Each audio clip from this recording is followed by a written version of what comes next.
Sounds live to me.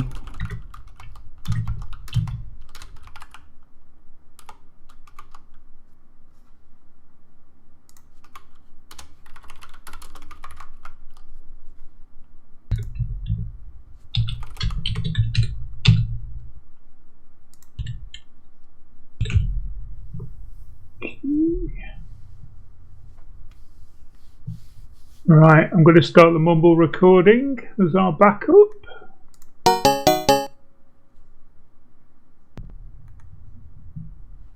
I'll start a local recording as well, just in case. When we do the, are you going to record on Mumble as well? Yeah.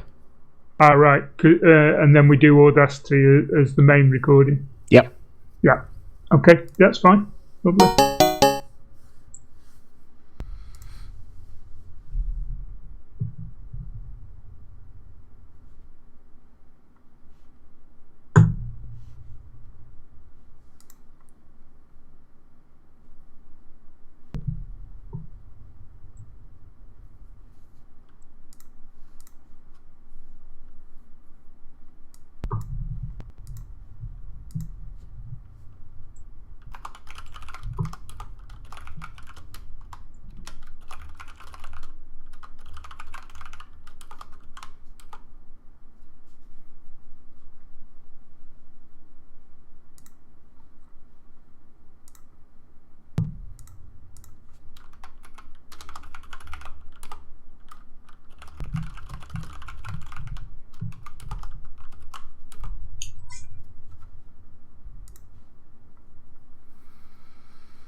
Come on. What? All right, stay there then. That's fine.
Is it normal for everyone to just suddenly go quiet when we're recording? Yeah, when we're doing this? Normally it's a lot more chatty than this, but Was it something I said?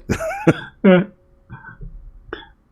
think it's just because everyone's getting set up. Joe's just gone off to do something, hasn't he? Or are you still there? Oh, you're back, are you?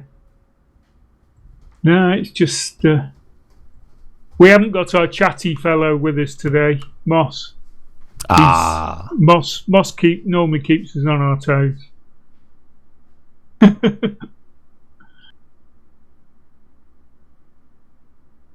I'm a bit surprised that young Josh hasn't joined in, because I thought he was looking forward to being on the show tonight.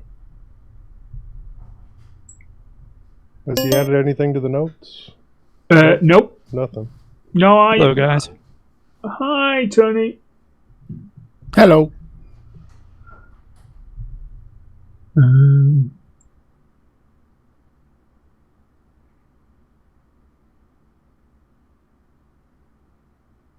No, I've DM'd him on Twitter. I've DM'd him on Discord, and I've not had a response to either of them. And yet on Discord, he's showing as being live.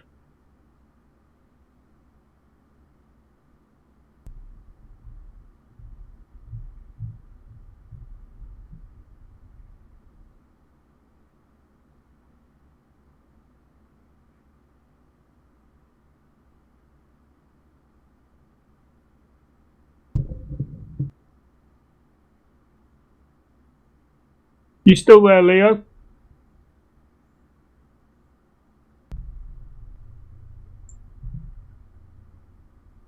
Nope.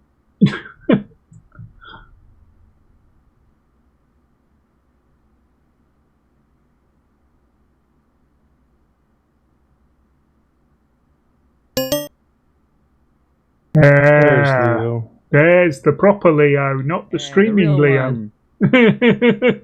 Your volume's Hey. way down, Leo. Let me fix it. That's a little bit better. I like that you said that because I changed absolutely nothing. Did you just start talking into the microphone? It may have been. I don't know. I guess so. Maybe I was turned away from the mic. It's actually a little bit louder than normal now. Oh. Maybe it just it like slowly fades in. I have this issue with my desktop. Every time I play music, I don't dislike it, at least not most of the time, but I'll play some music and it fades in. And I don't know what the deal is with that. But it's not a Mint thing, it's a hardware thing. Oh, right. Because okay. on my laptop it doesn't do that. So maybe that's just what happened on the mic side. What type of speakers are you using? Just regular old what do you call it? I don't know, you plug it into the green port. Are they powered? Yeah. Oh yeah. Yeah. And in Windows I don't have the issue, and in I don't know. Actually, I need to try other Same Linux speakers? distros. Yeah. Same box, same speaker, same everything. I don't change anything when Okay. I reboot. Right, shall we all go to Audacity? Hello there. Is anyone on? Oh, Hello. Hello. Hello. Hello. Yeah, it's okay, Tony. Tony, Tony. can you hear We're here. us? We're talking.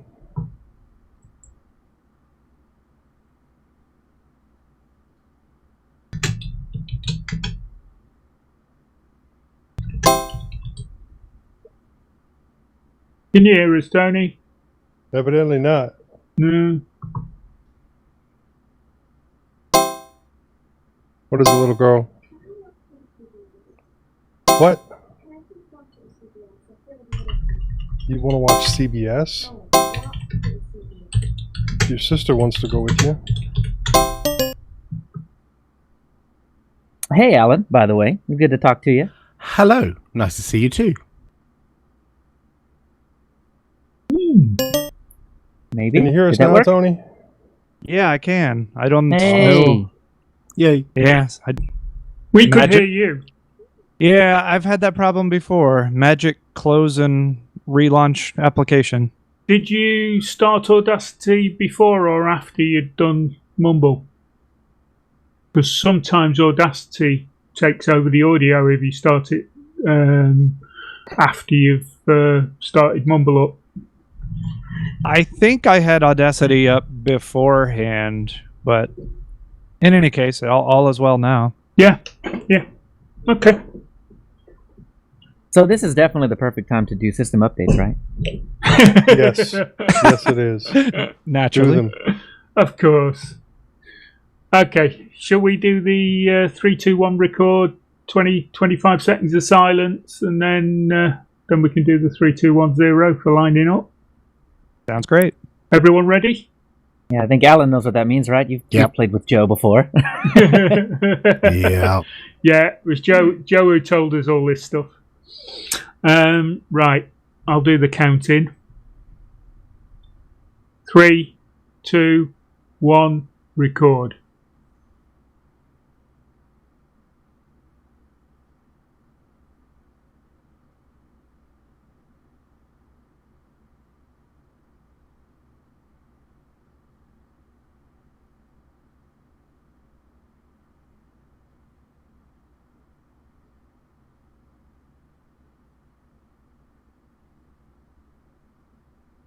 Hey, no Mossy's trucks whizzing past. Ah, that's true. It's quiet.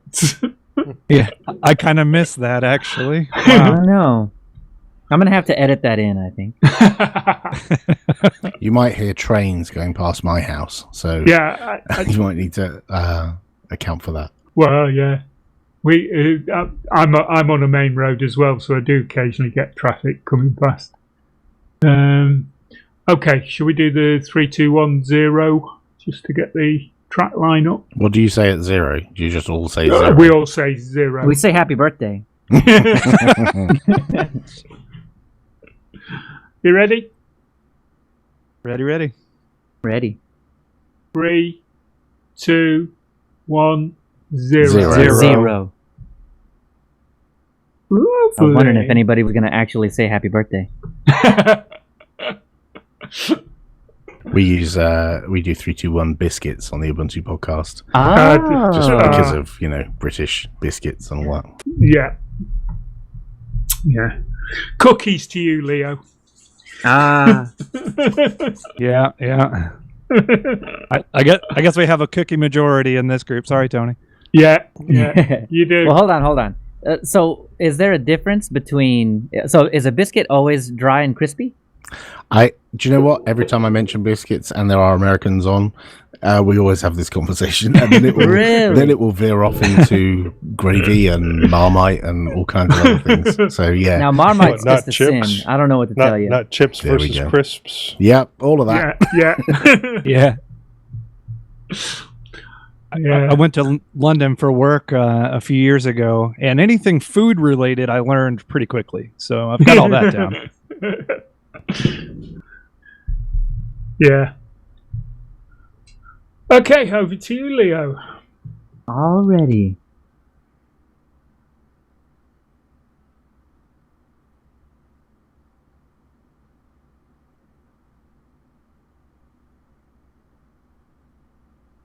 Welcome to mintCast episode 326. Welcome to mintCast episode 326.5. Livestream information is at mintcast.org/livestream. We're in the mintcast channel in IRC at irc.spotchat.org. If you see something that you'd like to hear about, tell us. Send us email at mintcast@mintcast.org. Join us on MeWe, post at the mintcast subreddit, chat with us on Telegram, Discord, or post directly at mintcast.org. This is Leo, and with me today is Tony Hughes. Hi, guys. Wait a minute, Josh isn't here. Joe. Hey, Tony Watts. Hey, everybody. And special guest, Alan Pope. Hello, how you doing? Moss is away this week. We're recording on Sunday, 12th. Wait. Sunday, the 12th of January. How about that? 2020. First up in our wanderings, Alan finds gold in the loft and plays 30-plus year-old games online. Leo wins at gifts but fails at micro K8s. Tony Hughes plays with Ubuntu Studio, more Matchbox cars, and donates some tech. Joe tries to repair a Pebble, fixes more headphones, and listens to lots of books. Tony Watts converts 8mm film to digital, plays with a dual monitor setup on his ThinkPad, and reconfigures his recording setup. Then in our news, Dell shows a new developer XPS 13 laptop at CES. There's a new enterprise Chromebook from Samsung, and EA boots Linux gamers out of multiplayer Battlefield, and more. In security, it's time to update Firefox again. And Cable Haunt spooks your modem. In our intersection, we talk all things Lenovo ThinkPad. And finally, our community feedback.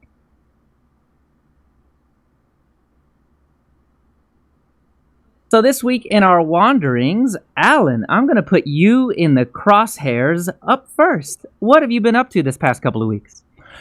Thank you for that. I'm a bit of a hoarder, and I collect lots of old stuff, some of which I'd forgotten I had.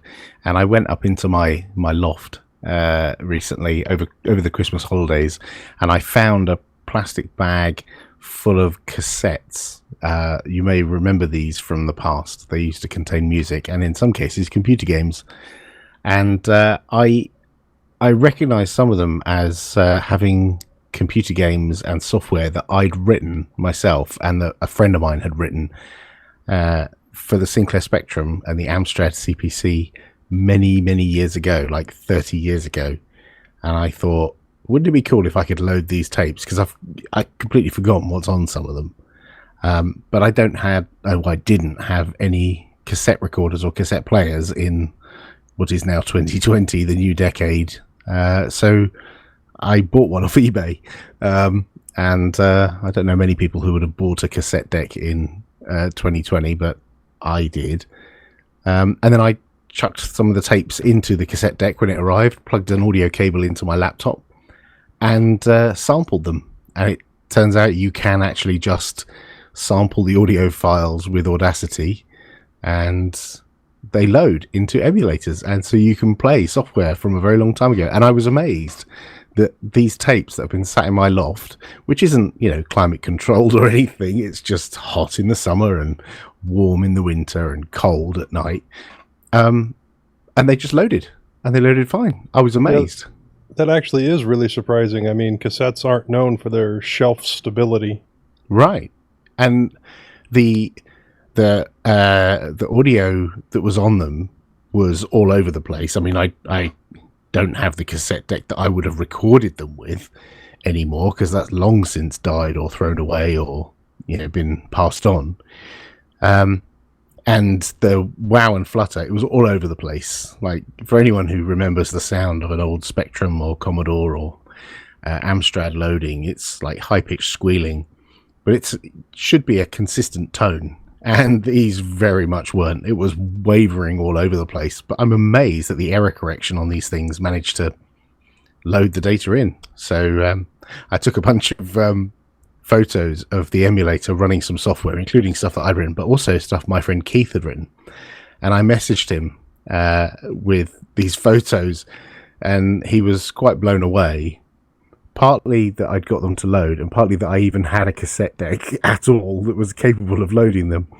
So it was quite a nice, pleasant trip down memory lane. I've archived them all. I've saved them all, so I don't have to reload them. There's only a couple that failed to load, but most of them loaded okay. So yeah, that was really good fun. If I remember correct, sorry, Leah. Go ahead. No, go ahead. I was going to say, if I remember correctly, the sound that used to come out of those tapes sounded like a bit like a 56k modem when it was connected to the internet. Yeah, very similar, And I had to turn it down. I had to mute the machine while I was doing this, because I had it sat there for hours just sampling all these tapes. So yeah, it's quite an irritating noise. It sounded like you had some music cassettes as well? Is that right? Yeah. So back in the day, I used to record music off the radio, and because you couldn't download music online because there was no online, and everybody right. So I would just record whatever songs, and it was funny going back through these tapes and listening to my appalling music tastes. I might sample those in, but there really is not a lot of historical point because they're just songs that everyone knows. But I was hoping that I might find some bits in between where there's like the DJ or continuity announcer or radio adverts or something from the past. But I was clever enough to pause the tape every time, so I only have music, which isn't as much fun as I thought it might be. Well, there's got to be one song that stuck out to you that maybe you'd forgotten about or something. Anything that comes to mind? Oh God. Well, so one of the songs on one of the tapes was Kylie Minogue, "The Locomotion." So do with that information what you will. But that was only one of the songs I You're hated to showing add. your age now. That's it. Yeah, it tells you the date for sure. Yeah. And That's also, really cool. Also, furthering the 8-bit fun, my friend Martin Wimpress and colleague at Canonical, we started a new Twitch channel called 8-Bit Versus, and the idea is that we both used to have these old computers in the past. Like when I was a kid, I had a Sinclair Spectrum, and when he was a kid, he had a Commodore 64. And we wanted to relive that rivalry of mine is better than yours. So anyone these days who thinks the battles between Xbox and PlayStation or GNOME and KDE are anything new, they're totally not. We all did it all the way back into the past. There's rivalry everywhere, and we wanted to relive that. So we started this Twitch channel, 8-Bit Versus, and on it we live stream us playing these games. But the premise is I have to play games that Martin chooses on a Commodore 64, and he has to play games that I choose on a Sinclair Spectrum, and then we play on the other platform, and then we have an argument about which one was better. And Martin's always wrong. The Spectrum's always better. Are these on emulators, or do you actually have the Sinclair and the Commodore? So I do have the hardware, but and we're playing mostly using old retro joysticks. So I've got some like half a dozen joysticks, and Martin's been buying old joysticks as well with a special 9-pin D to USB adapter, so we can plug them into a modern computer. So we're playing with the old joysticks, but because what we want to do is one person is live streaming to Twitch and the other person is playing the game, we needed a way of capturing the video and audio and sending it to the other person so they can stream it. Right. I imagine it would be quite difficult to get all the adapters required to get one of those HDMI captures working with a Spectrum or a Commodore. Yeah, that is one part of the problem for sure, and it probably is possible. It probably could be done at some expense, but the additional problem is latency. Adding those like capture devices and the encoding and then sending it introduces a surprising amount of latency. And what we wanted to do is recreate the feeling that you're sat next to each other playing the game. And because we're in our own houses 30 miles apart, we had to come up with a solution that reduced the latency. And so Martin actually wrote some software called Simple Stream, and it's on GitHub. If you look in the 8-Bit Versus GitHub account, there's a thing called Simple Stream, and it's really just a set of shell scripts that wrap up things like FFmpeg. And you basically run Simple Stream at one end, and it asks you to click on a window, and you click on that window, and then at the other end, the person runs PlayStream, and they get to see with almost no latency what was on the other person's screen. And I know everyone is shouting at me, why don't you just use a screen sharing thing like Skype or Discord or something else? And the problem is they all introduce latency, and this thing doesn't. He's optimized it very well for low latency video and audio transmission, and it routes the audio down the cable as well. So so that's really cool. It's nice to have created software to make this thing happen, and Martin did the lion's share of the work there, but it was quite good fun. So how many emails have you gotten from the Google folks over at Stadia? It was quite funny. The first time that we fired it up, I said to Martin, "Oh my god, you've re-implemented Stadia," and effectively, it's a way to stream. I mean, you could stream any window from one machine to another on a remote connection, but we just happen to be using it for games. But you could use it for anything, really. That's really cool. I think I'm going to check that out because I find myself wanting to just share a screen, and then I think Discord has some troubles on Linux. I can't remember. No, it's just a live stream thing, I think. So to a crowd instead of to just a single person. But it makes a difference. And some of the tools that we tried put a watermark on the screen, and I don't really want a Skype logo or some other logo on the screen while I'm just sending the video to another person. And also some of them are just unreliable and they'd drop off, or there'd be encoding errors and the screen would corrupt, and Martin's done a very good job. Oh, also color correcting. He's done a lot of work to ensure that the color space is right, so the video looks like it would if it was plugged into a TV like 30 years ago. It's he did a lot of work over Christmas on that. So go and look at the commit history of that project, and you'll see that he was working on it quite a bit over the Christmas period. That's his Christmas gift to the world. Yes.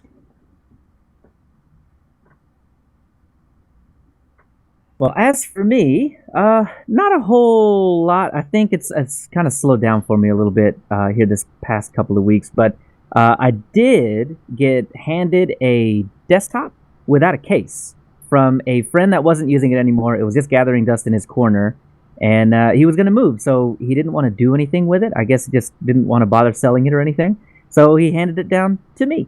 And I've been, I blame Joe, but I've been considering Docker a whole lot. Yeah, no, I will from now and forever. And because I'm failing at micro K8s, that's your fault too. This desktop is something that I've been considering doing a bunch of Docker stuff here lately, and this desktop is going to be essentially my playground. But I don't have a case for it yet, and I've got a toddler running around, so I don't know how well that's going to work. So I need a case here really, really quickly. Swing by the house, come out to the garage, take your pick. I've got a stack of like 10 of them just sitting there doing nothing. Ooh, cases on cases. Yep. So I think that's the only puzzle piece, but I don't know how many times y'all have done projects like these, and you get that one thing that you think you need, and then you put it together, and you're like, oh, but wait. And then there's like 5 more things that you need to do. So I feel like that's where I'm at. But what I've got right now is an i5 6600K, 16 gigs of RAM. I didn't bother to look at the motherboard, but it's an Asus Fancy Pants motherboard and a 700 watt power supply that I'm probably going to replace. I have this thing about old power supplies. If it came out of another computer, it probably needs to be replaced if you're already at the point of migrating it. So I'm probably going to just leave that as a test power supply because it still works. It's still good. But anyway, after I get a case, I plan on the original plan was to do Docker. And then as I fall down that Docker rabbit hole, I learn a little bit about Docker Compose. And this is just a way to script a lot of the options in Docker. And I fall down that rabbit hole, kind of reading the way that Docker Compose likes its stuff. And then you obviously fall into the Kubernetes hole. And that's like puppeteering a bunch of different Docker hosts. And you fall into that, and I'm an Ubuntu fanboy. I mean, it turns out that Ubuntu has their own implementation of Kubernetes, sort of, called Micro K8s. And Kubernetes is meant to be run on multiple nodes that run multiple instances of Docker thingies, right? Just one big puppeteering thing. And Micro K8s can be done, and I think you can do this with Kubernetes as well, but it's super easy to get Micro K8s running on one machine, and just you have the whole stack. Everything is just there ready to go for you, and it's as simple as sudo snap install Micro K8s. Or so I thought. Well, it is. It really is, because you can actually spin up anything that you want to at that point. And I did. I think I got Nginx running, so and it worked. But I wanted to have the what is it called? The dashboard plugin, and I wanted it to be accessible from my local LAN. So you have to do some fiddling and take the dashboard where it's broadcasting out or where it's accepting connections and tell it to stop doing it there and do it on your LAN. It's all very, I don't know, not confusing, but a little convoluted once you get down into it and if I'm not showing it to you. So I'll stop with the deep dive in that. But as soon as I did that, as soon as I said, hey, look out onto my LAN instead of where you're already looking, it didn't freeze, but it just stopped. It told me that it was doing what I asked it to do, and then it just hung right there. And it wouldn't respond to anything until I hit Control-C. In top, it was eating up a little bit of CPU, but I don't even know that was the dashboard stuff. So I've got to learn a little bit more about Micro K8s before I can fully dive into this. So there's my fail of the fortnight. But it does work. It's actually working. It just doesn't do the dashboard out to my local LAN, so I'm having some issues with that. And for now, I guess I'll Dockerize some things, get familiar with that, and move ahead.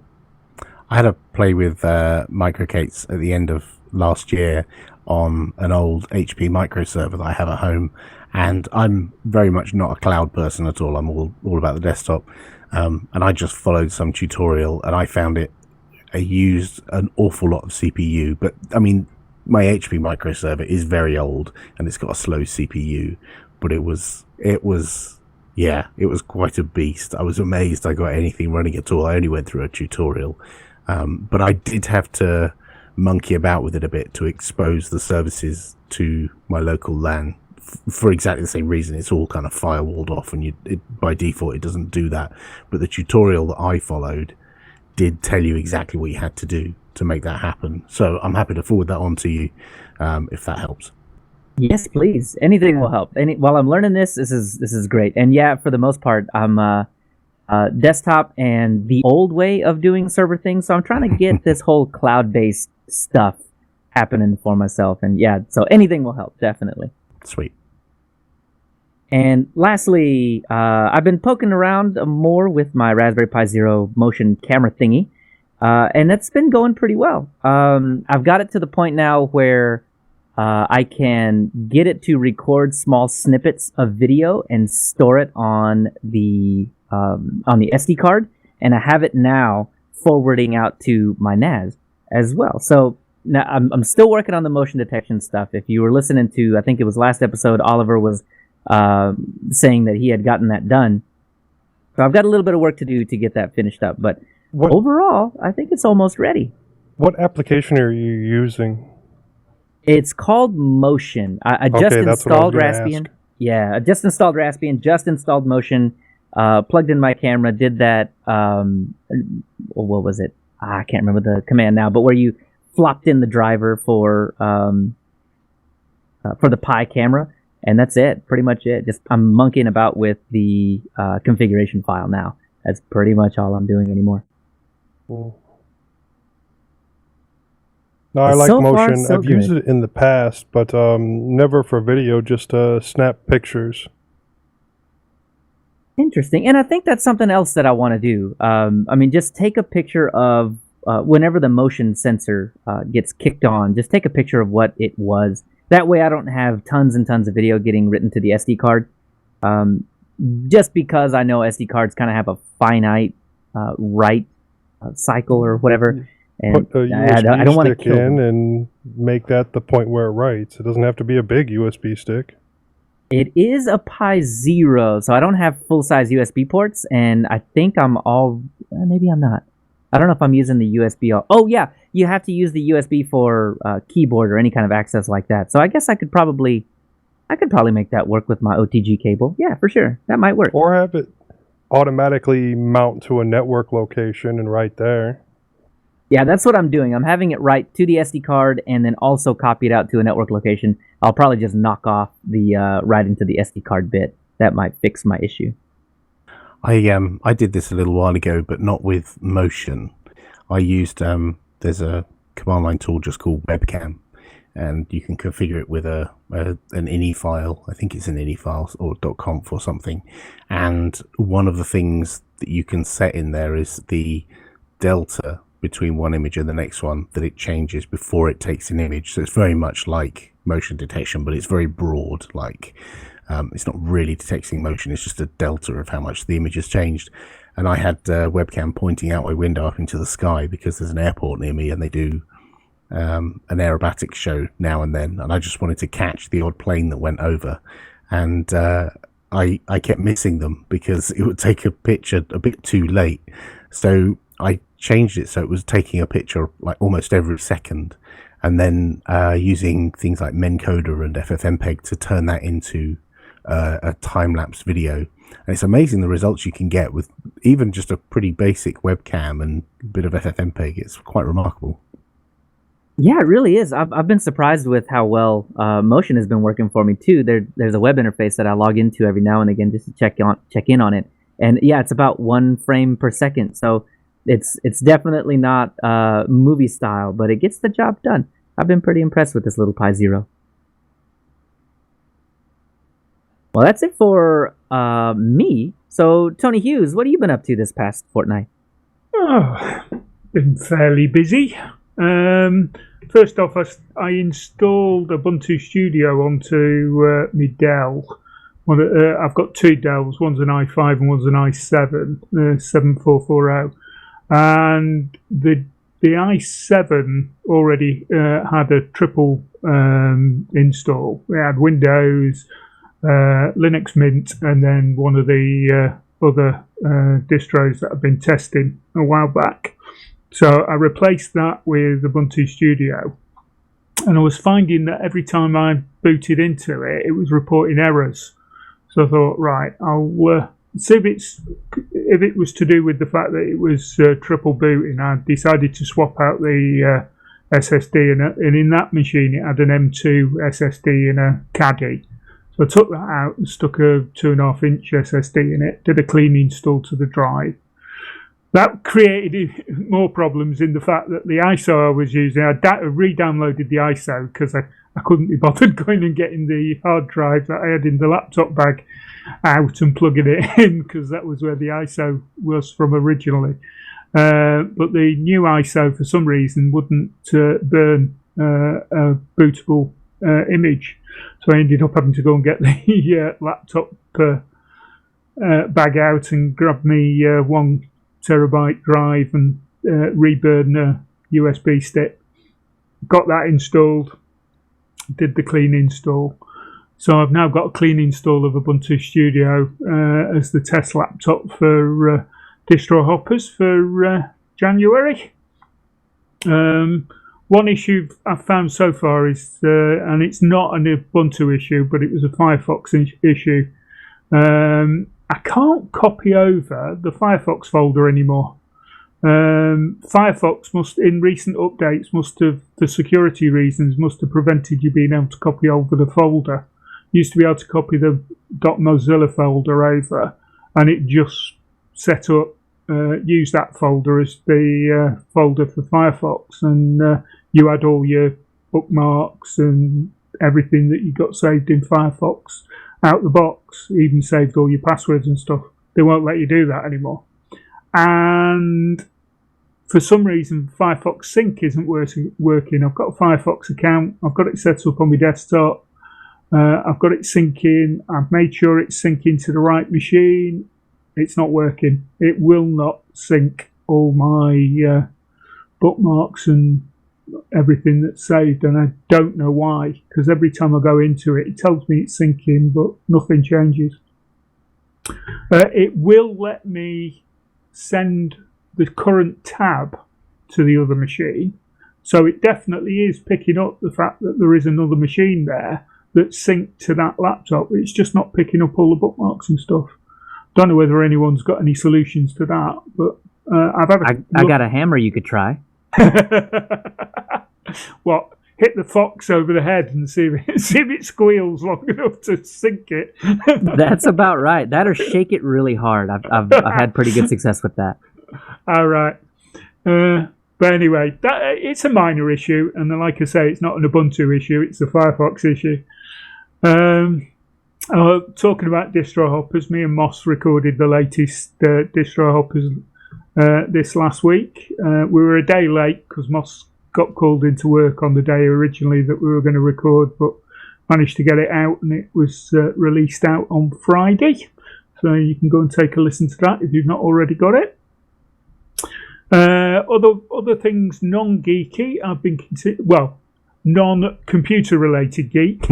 I've been continuing to play with Matchbox models, picking up a few bargains over the holidays. And it's now time to... Well, I have started restoring a few. I just haven't got around to painting them. I'm doing a lot of pulling apart and paint stripping, but I haven't got around to repainting most of them yet. And I've ordered some spare parts for some of the models that are missing a couple of bits. If possible, I like to pick up an actual duplicate model that I can scavenge for bits, because it tends to be cheaper, but with some of the rarer models, it's more common that the same bits missing on every example you get manage to get hold of. So sometimes you do have to go and find one of the model supply companies and buy a few things. Going back to PC. Okay, hang on. Go on. All right, so there's a couple things I'm going to need you to do. Now that you're, this is like 2 months into this hobby now. Yeah. I think, okay, first question. There are stickers. I remember when I used to do models, they would come with a sticker sheet that you needed to get the stickers wet before you applied them, and then that would... Water applied decals. Okay, so how do we get a mintCast logo printed on one of those things? And question 2, and this is for the community, this is for Alan, anybody that wants to chime in on this. If mintCast were a car, what would it be? Ooh, hey, good one. So I was going to say, decal-wise, that's not hard, because you can buy the water slide decal paper online. It's about £1 for an A4 sheet. Oh, that's pretty cheap. Yeah, you can get it. Hemi charger. I say this simply because that car came stock in goo green. Ooh. Oh, okay.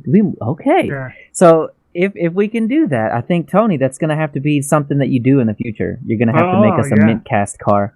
It had been something I had thought about, actually. It was on my radar to do a few customs. But yeah, you can get decal paper either with white backing or clear. If you need something that has white on it, then you need the white backing paper. But if you've not got white in the colours, unless you've got a really expensive posh laser printer that'll use white toner, you've got to use the white backing paper for water slide decals if you want white. Otherwise, you can use a clear back for darker colours. If you're using the clear back, though, they suggest that you put them on things that have got a lighter colour, so pale pastel colours or white. But with the darker ones, you might want to go with the white back paper. But yeah, it is something that I've thought about. I also went to a swap meet yesterday and bought a few more things, and found out we've got a local swap meet every couple of months, so I'll probably be going there again. May even get a table and sell some of my surplus stock. So anyway, going back to PC stuff. I actually, last Monday, sent off a big box full of equipment, 3 laptops and a few pies, to a guy that my good friend Les Pounder put me in touch with.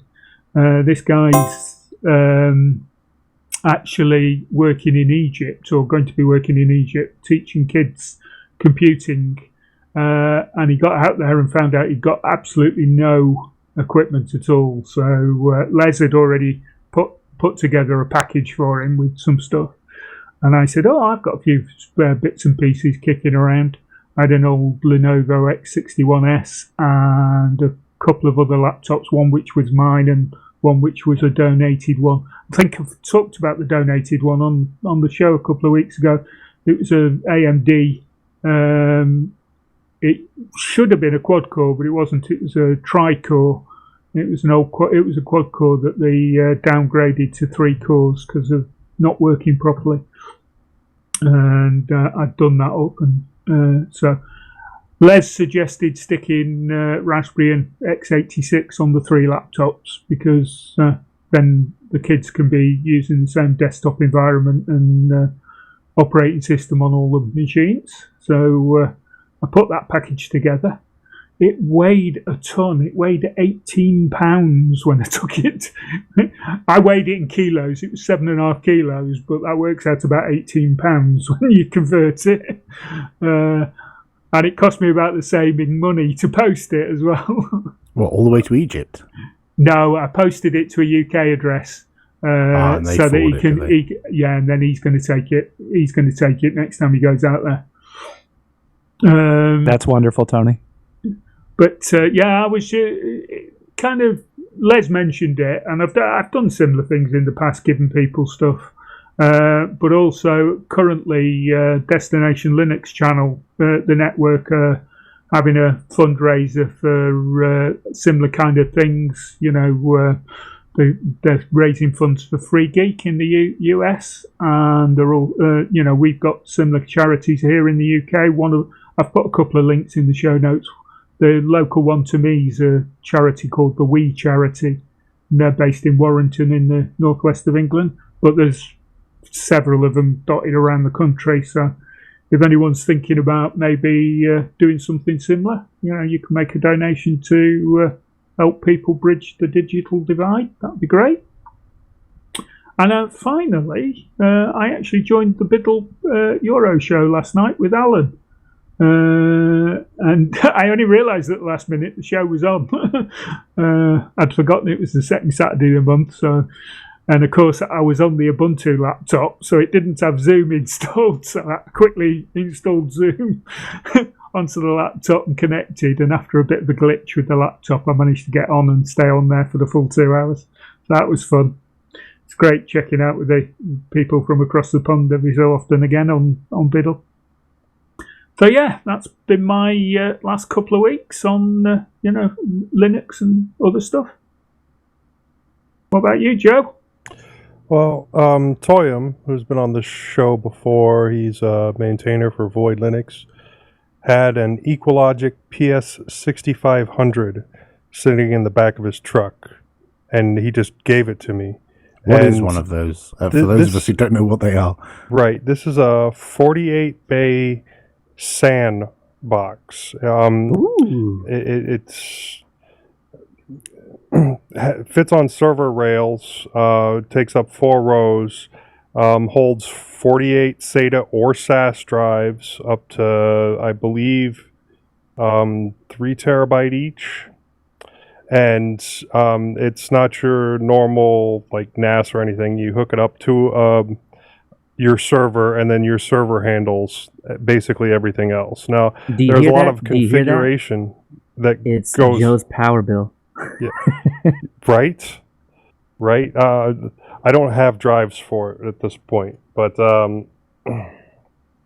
I don't even know how to set it up. I got to do some research on that, and I'm not sure what I'm going to do with it. But he gave it to me for free, and he says he got it for free. So I've looked up the value on the things, and it's kind of nuts for a refurb or a lot of times a used one, unless you're looking on eBay. But I assume that's because the thing is really, really heavy and costs a lot to ship. The lowest price I saw for it on eBay was like $400, and then the highest prices I was seeing for it was like $8,000 if you were going through a business to get it. So it's not like this is a cheap piece of equipment. I just don't know what use I have for it just yet. All of your movies and music. Well, I need drives.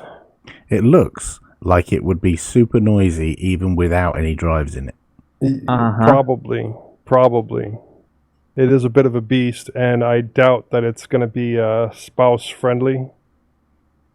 Well, unless she wants to dry some clothes in the same room, you know. Yeah.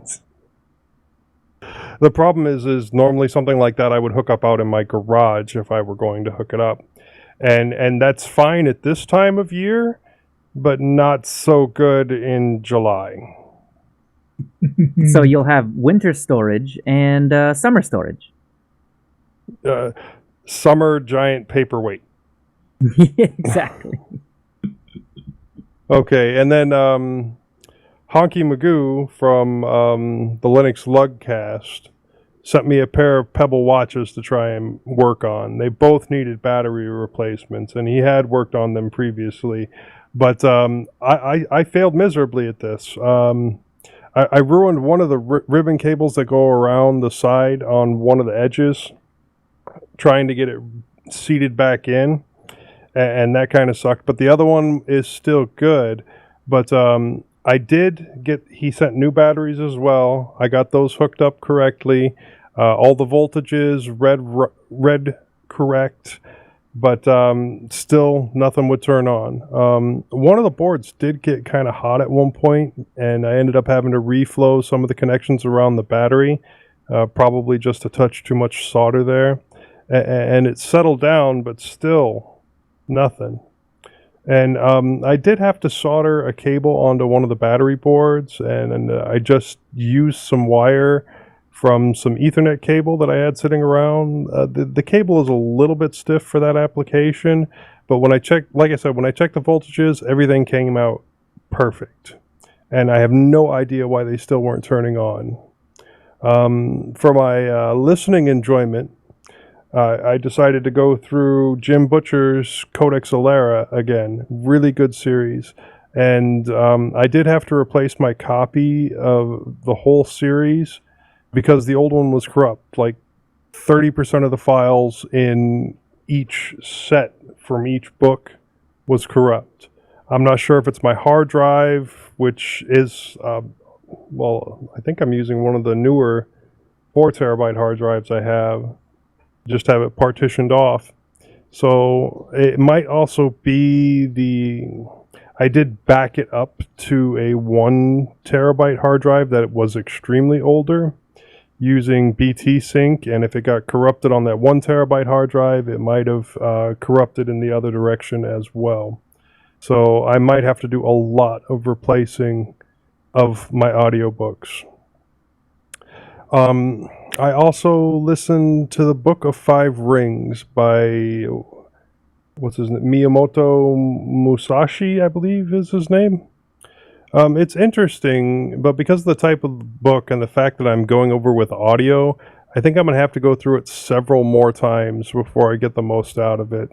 And I might just sit down with a hard copy or an ebook, so that way I can, easily go back a couple of steps and reread through what he's trying to say.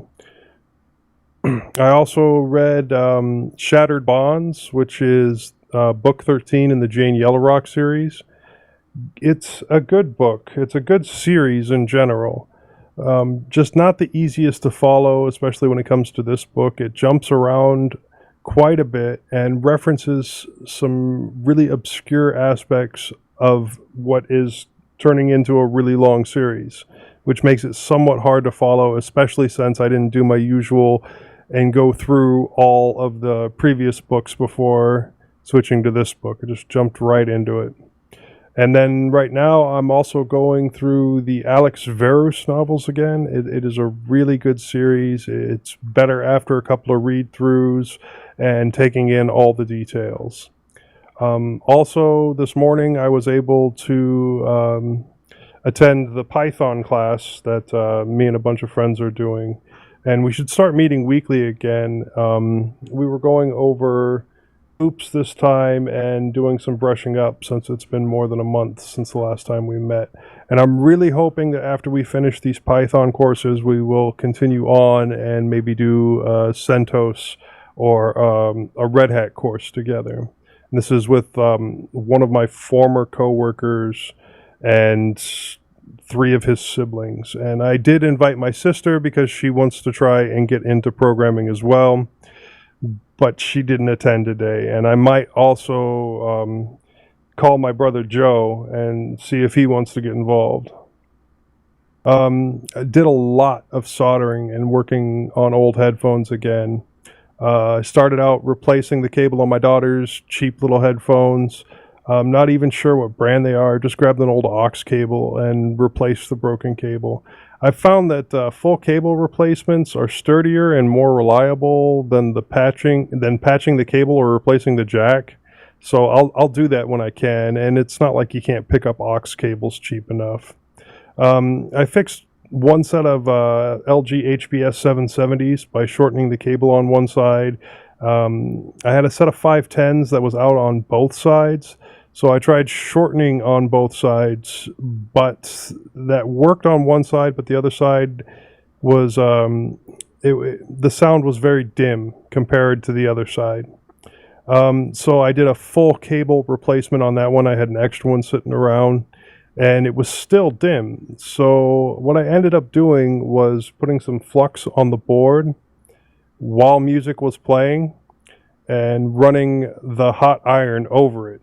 I don't recommend most people do that, but this was able to kind of reseat whatever had come loose and fix the sound issues. It works really well, and I do like that set. And I fixed 2 set of LG HBS 810s and a set of Insignias by opening the speaker up and shortening the cable from that side. Now, a lot of times you can tell where a cable is broken by tweaking the cable a bit on both ends, either at the end where it connects to the headset or the end where it connects to the speaker. And so that kind of told me that all of those, the cable was bad on the speaker end. Now, this is a bit of a difficult fix. It's extremely small to work with, and getting it taken apart is really hard. Well, getting it taken apart and being able to put it back together in one piece is actually the difficult part. And one of those 810s, it's still dimmer on the side that I fixed. I'm assuming that it's a different issue. I might try the reflow method that I did with the 510s, but I don't think that's the problem. I think the problem is that the spindle has some connections on the bottom that are just seated on there. I think it might have become oxidized or just not connecting well, and so I'm going to probably take it apart and try and clean that up and see if it works.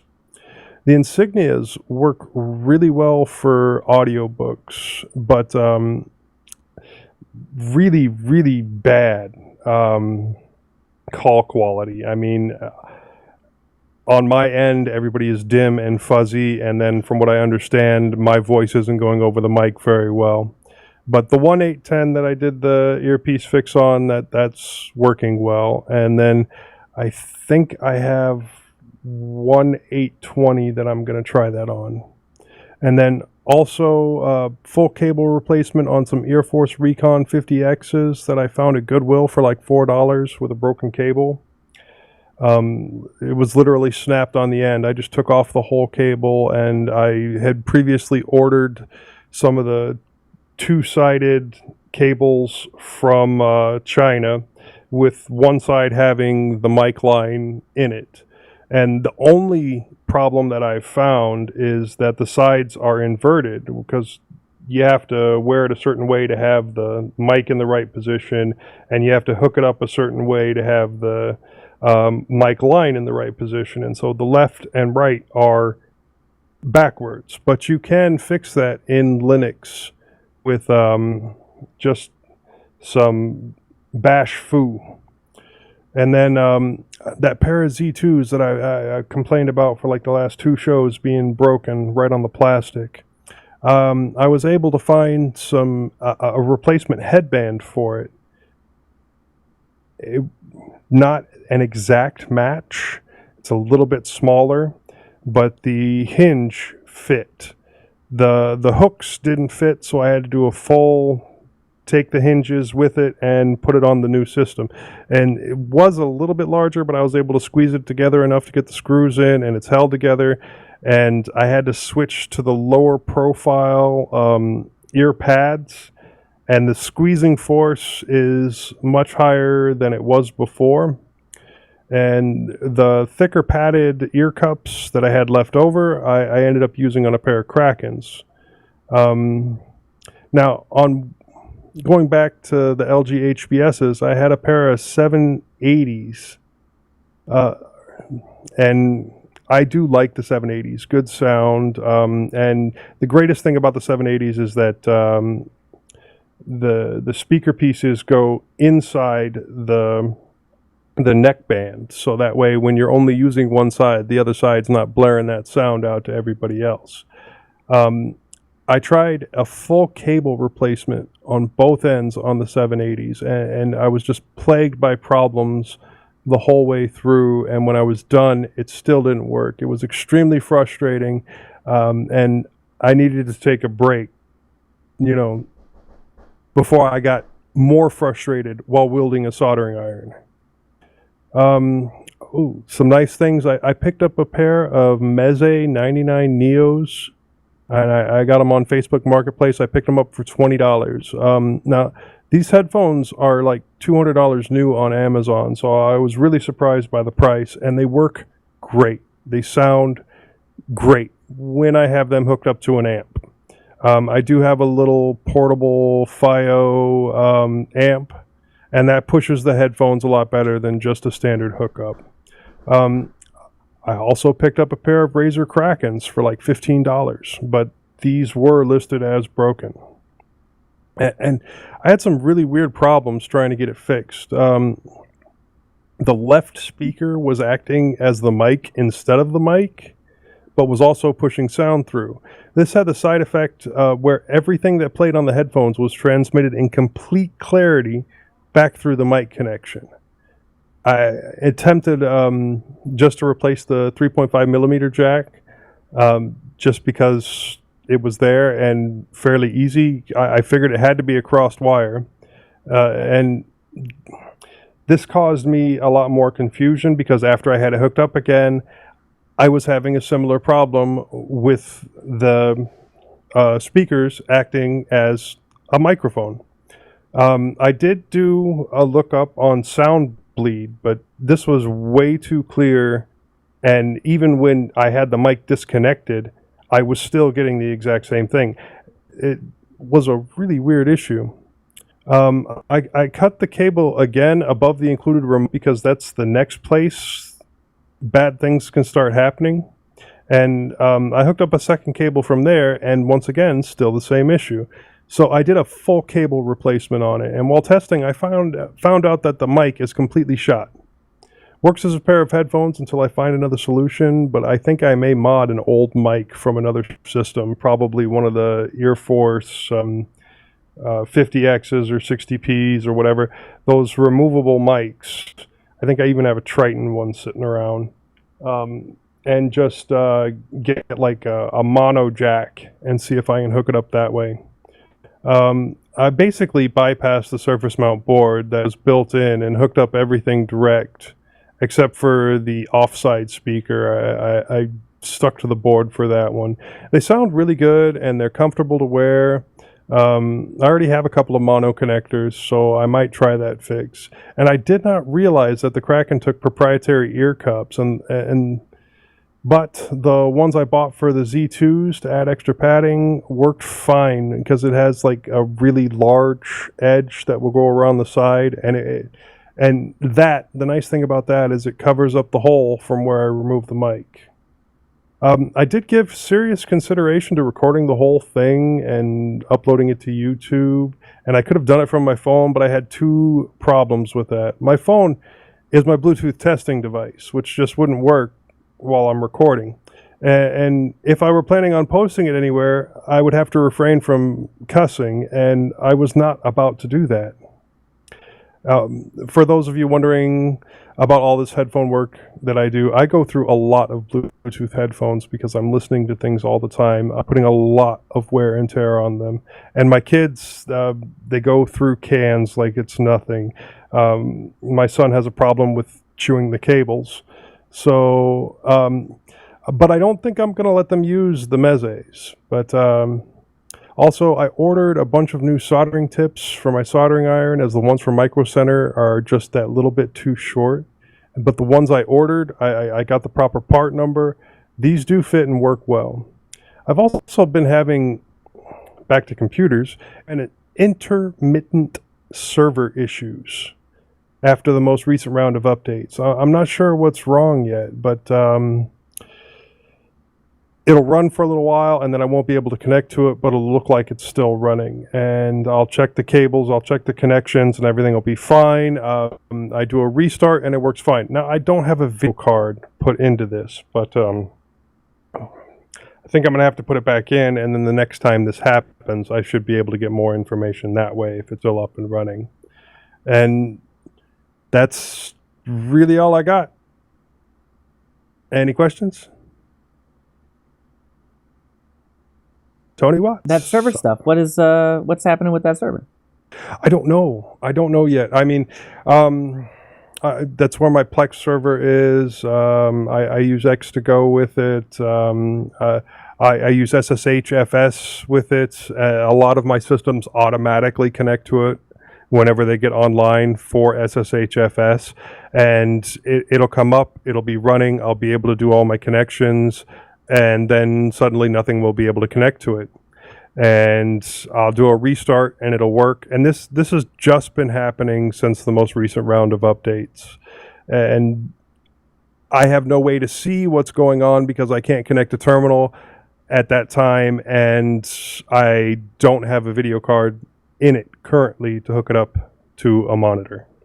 What OS do you have on it now? Linux Mint.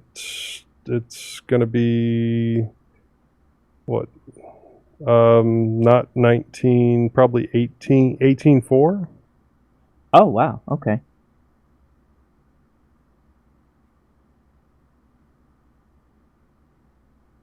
I don't know. I guess really the only thing you can do at that point is reboot that guy and go check out the dmessage logs or whatever app you're using. I guess it would probably be in dmessage if it's something that important.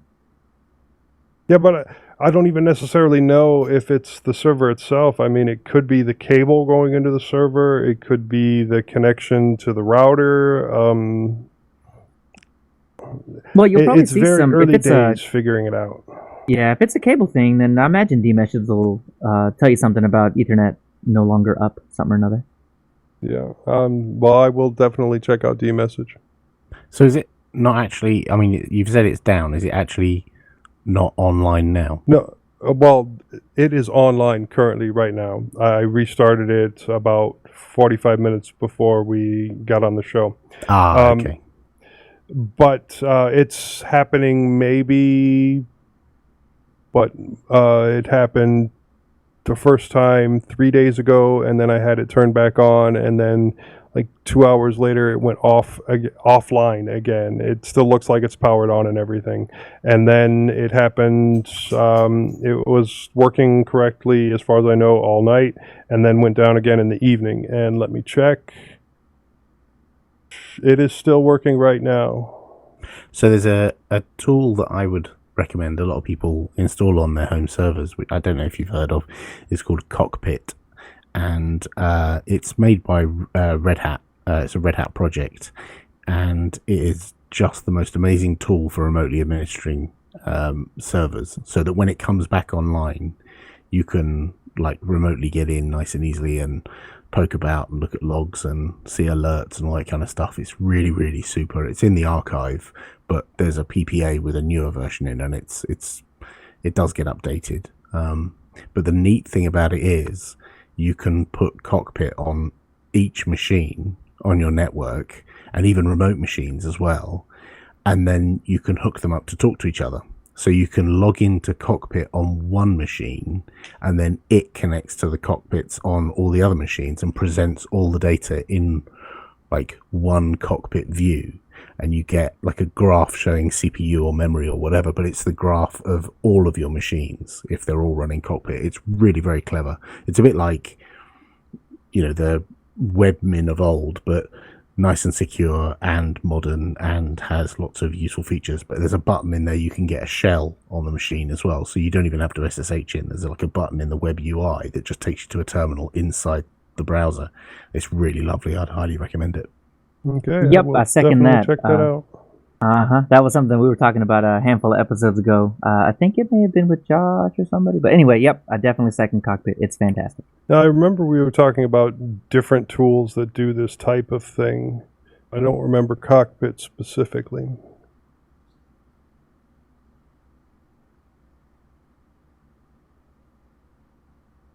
All right, well, Tony Watts, what do you got? Recently, I read a book called The Miracle Morning, which I heard about from User Error, actually, and I think it was Dan that mentioned it. And it's pretty good. I recommend at least reading it. And the concept in this book is that you start a morning routine and you wake up extra early to go through a series of things that will kind of help you overall. And there's an acronym called SAVERS, and each of the letters stands for something you should do each morning in your routine. The first one is silence, which is meditation, prayer, what have you. Affirmations, yes, you can channel your inner Stuart Smalley there. Visualization, visualizing goals, exercise, reading, and the last one is scribing, which is journaling basically, but the S works a little better with the acronym. So I remember Dan saying, and I definitely see where he's coming from, he said, yeah, I could really see the benefit of this if you are the type of person that can get up extra early and make that time in the morning. But yeah, that's a tough sell. And true, but I think one of the things about it is conceptually you should be taking about an hour and spending, whatever amount of time you want on the various things. But the author recommends if you are really pressed for time, you can do it in 6 minutes and spend a minute doing each thing. So I think the idea is that it's more about creating the habit and the discipline than it is about the amount of time you spend or even about the results. It's just, becoming someone who has the discipline to have a morning routine, really. So I don't know that after week one I'm that person, but I'm still working at it, and I do plan on keeping some iteration of this around in the morning routine. So anyway, if this sounds interesting to you at all, this book is pretty good. If you have Kindle Unlimited, you can read it for free there. That's I have a problem with that because it's like recursive, right? You got to have discipline so you can discipline yourself, and then if you don't have discipline, you can't discipline yourself. And I'm like, I don't have any of that. Yeah, the funny thing about that though is that's probably true for me too, but it's working because I'm not okay with it. I'm like, okay, wait a minute, I'm having trouble fitting this in, but really, if I can carve out 10 minutes and be disciplined enough to hit each of these check marks, that would cover it. And I'm not okay with saying that I'm not disciplined enough to carve out that 10 minutes. So it's been a challenge, but I'm not going to give up on that. I can certainly manage that, at least that much. All right, man. Well, I'm rooting for you. Okay, so based Thanks. on the fact that Dan mentioned it and now you're mentioning it, I've just added it to my basket on Audible. So I'm going to do the audio version because I haven't done the Miracle Morning yet. So I have the bootstrapping problem of I need to actually, just like you, Leo, I need to find time to listen to this, and I think I'm more likely to do that if I listen to it than if I try and set aside time to read it. That's very true. If I can sneak it into my podcast listening, it would probably work for me. On the way to work. And that's what I did too. Unfortunately, I work from home, so on the way to work is walking up the stairs, and I'm there. Well, it still takes time to turn everything on. Yeah. Maybe But about I'll- 6 minutes. Yeah. And first thing in the morning, there's no way I can concentrate enough to do 6 different things in 6 minutes. It doesn't matter how easy they are. It's going to take longer. But Right, I'm I don't working on even think I'm awake until after I step out of the shower. it. Yeah, well, that's one of the things. I mean, I found that doing the exercise part first helps, being awake enough to do everything else. So I'll keep you guys posted as to how this is going, but pretty rough so far, to be honest. But the whole idea is you start with a 30-day challenge, so I'm committed to doing that. I'll keep you guys posted. So other than that, also non-technical, but music's been keeping me pretty busy. I've been playing every day for the last 4 days. I've had 4 different things in 4 days, but it's been fun. Started out Thursday with a gig at the pizza place, which is kind of my favorite one to do out of what I get to do right now, in a way anyway. Aside from getting some, small amount of money to be there, they give me a tab and pizza and beers and stuff like that. And the people that hang out there are very cool and had a really good time. And we're singing along and stuff. But I'm tired. I do a lot of things for free beer. Right? Yeah. If you're gonna have a part-time job, that's a pretty good one. I would almost do it for the beer and pizza, honestly, but the check is nice too. So, hang on just 1 second here. Short cable on the headphones. I just yanked it out. Had to fix that. All right. On to technical things.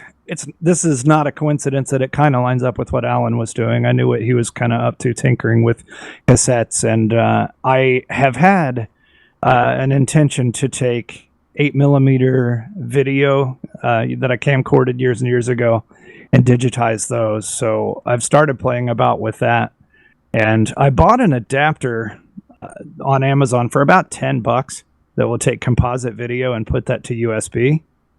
And actually, I didn't need that. I've got old desktops that have that connection too, but the intention at the time is I know some of my family members have some of this old video too, and I want to help them to save those memories and digitize them. So I tested that.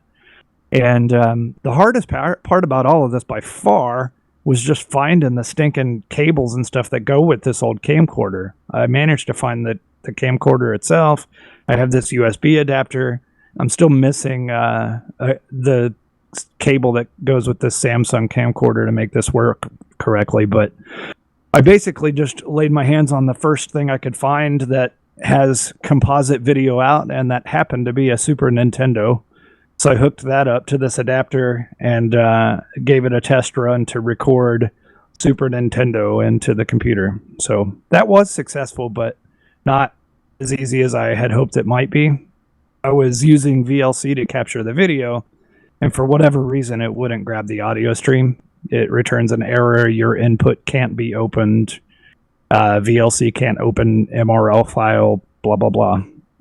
But I found that I was able to get the video capture into VLC, and then Audacity had no problem grabbing the audio. So between the two of those, that seems to work just fine, and my test with the Super Nintendo capture was successful.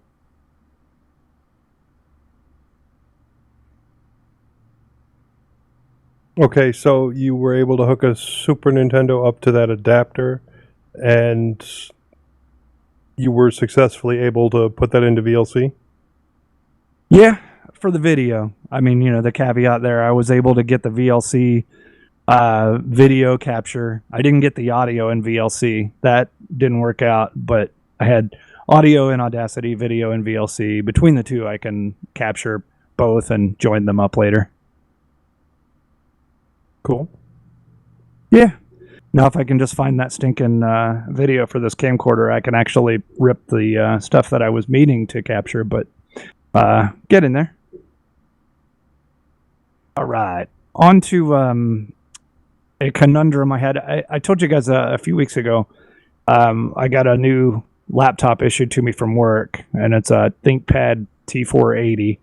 And You said the magic word.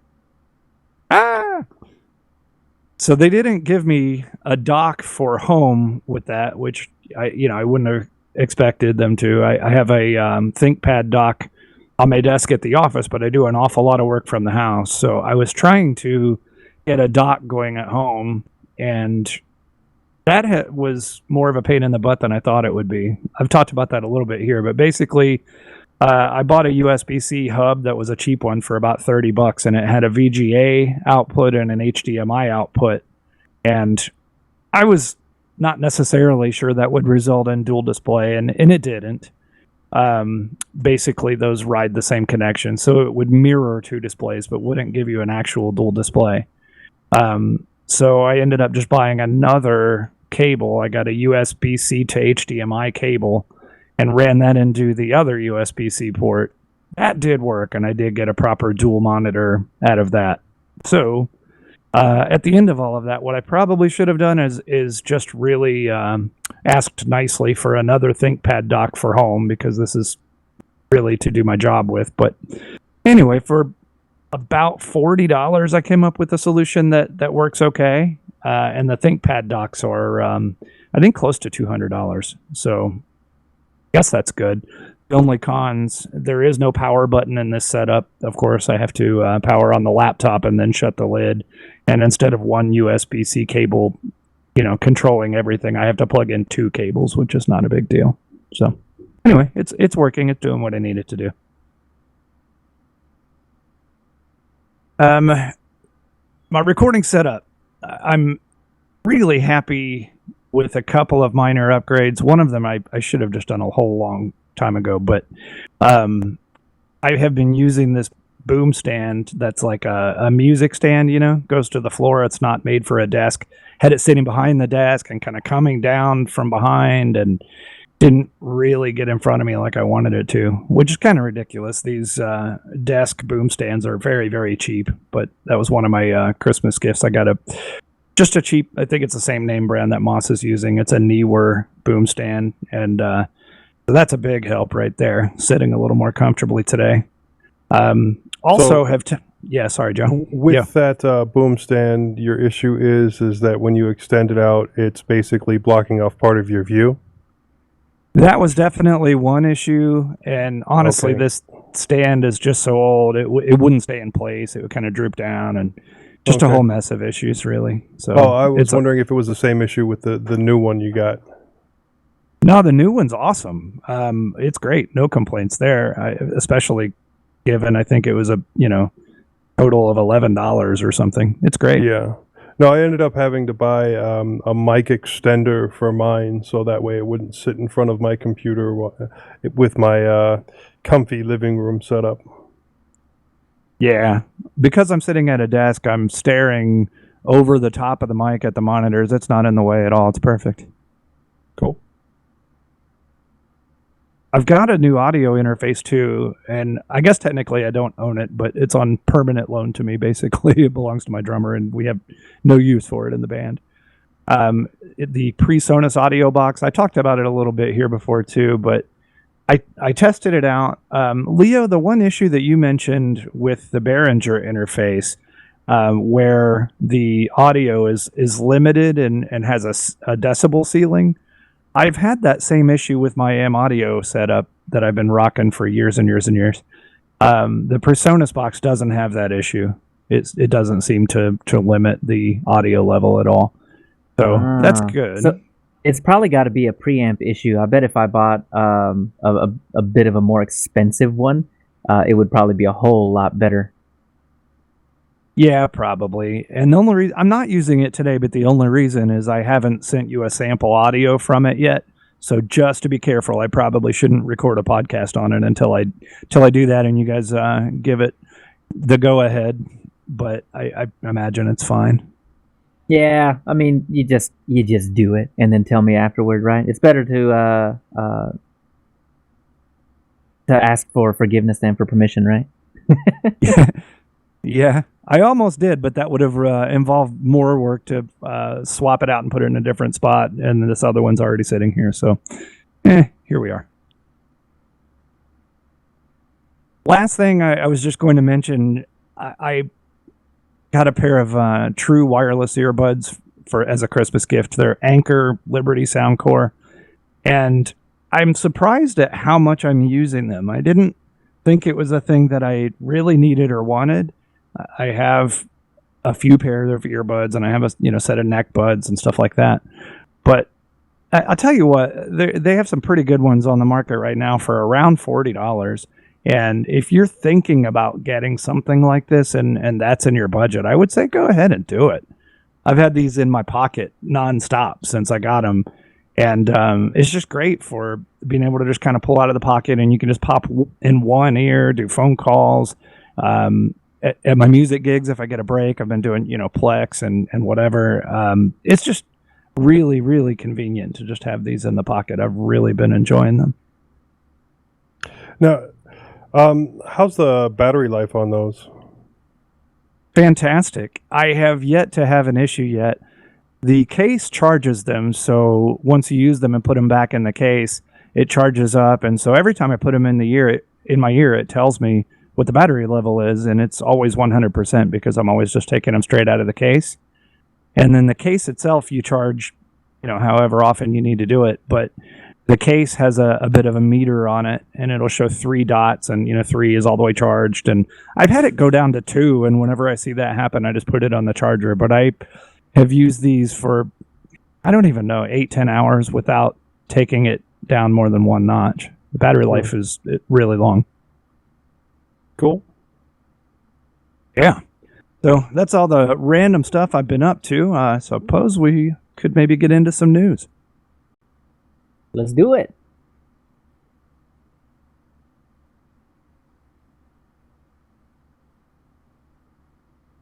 This fortnight in the news, we have a handful of things, and the first up is a new developer Dell XPS 13. Have you guys taken a look at this thing yet?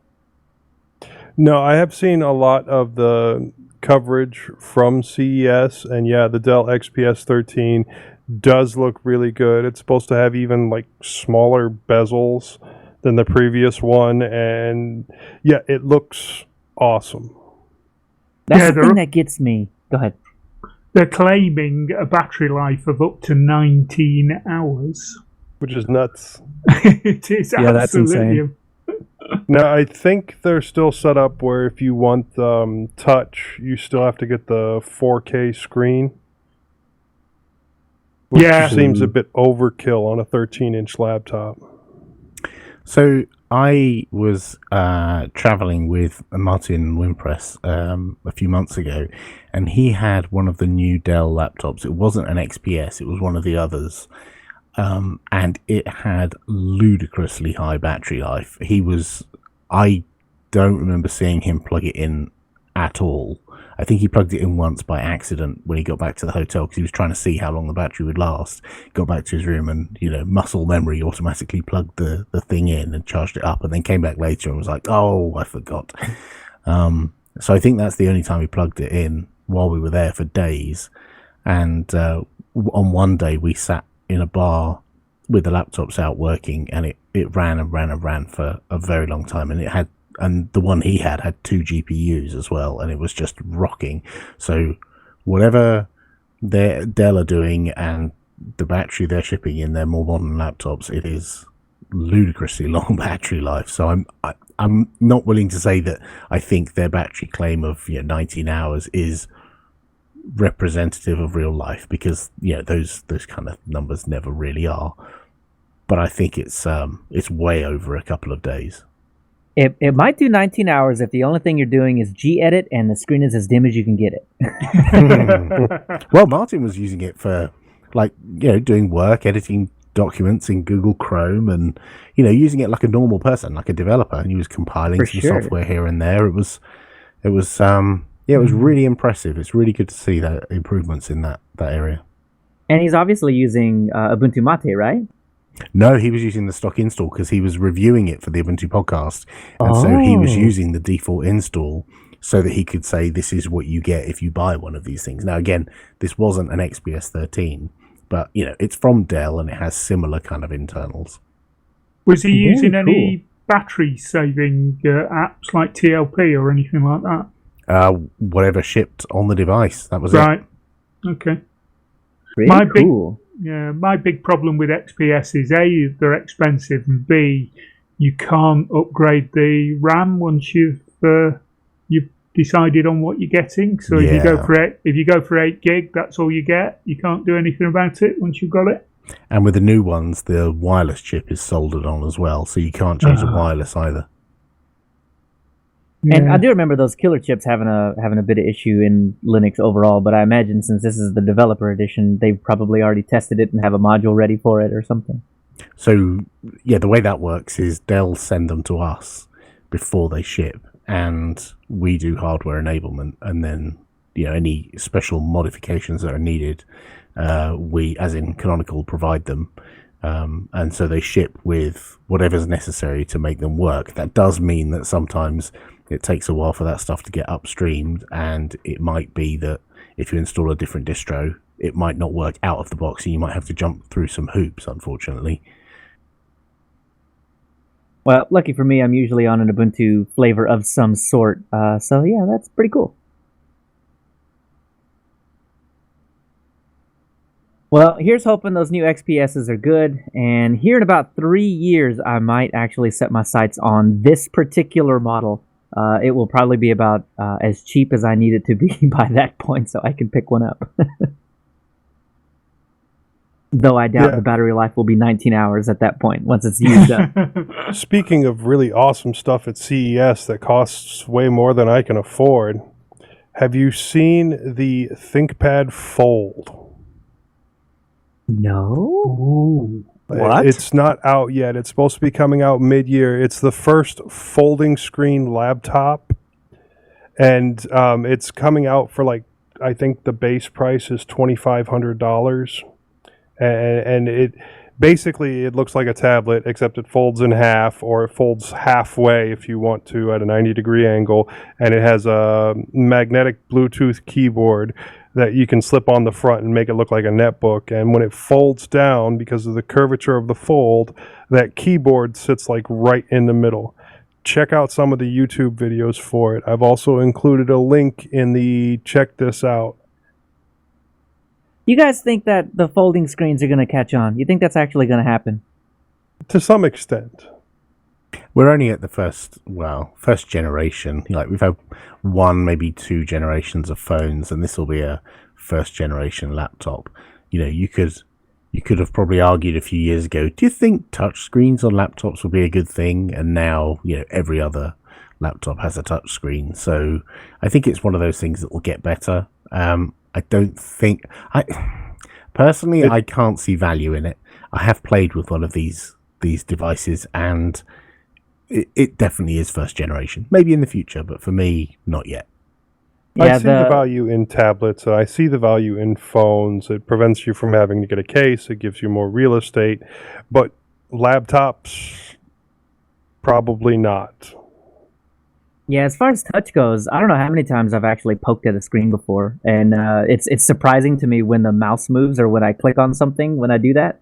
But I couldn't even count the amount of times that someone has poked my screen and I got all steamed about it. So I don't know. I'm half in, half out on touchscreen. It's funny, once you've had one and you just automatically, there are only certain things you do. You wouldn't close a window by reaching out and trying to press the window control, but you almost certainly would reach out and swipe the browser up in order to scroll it if you're reading a long document. It's one of those things where touch improves certain experiences but doesn't replace everything. And then when you switch back to a non-touch screen, you end up with smudges for no reason. Totally. I've had Martin lean over to my machine and try and swipe it before.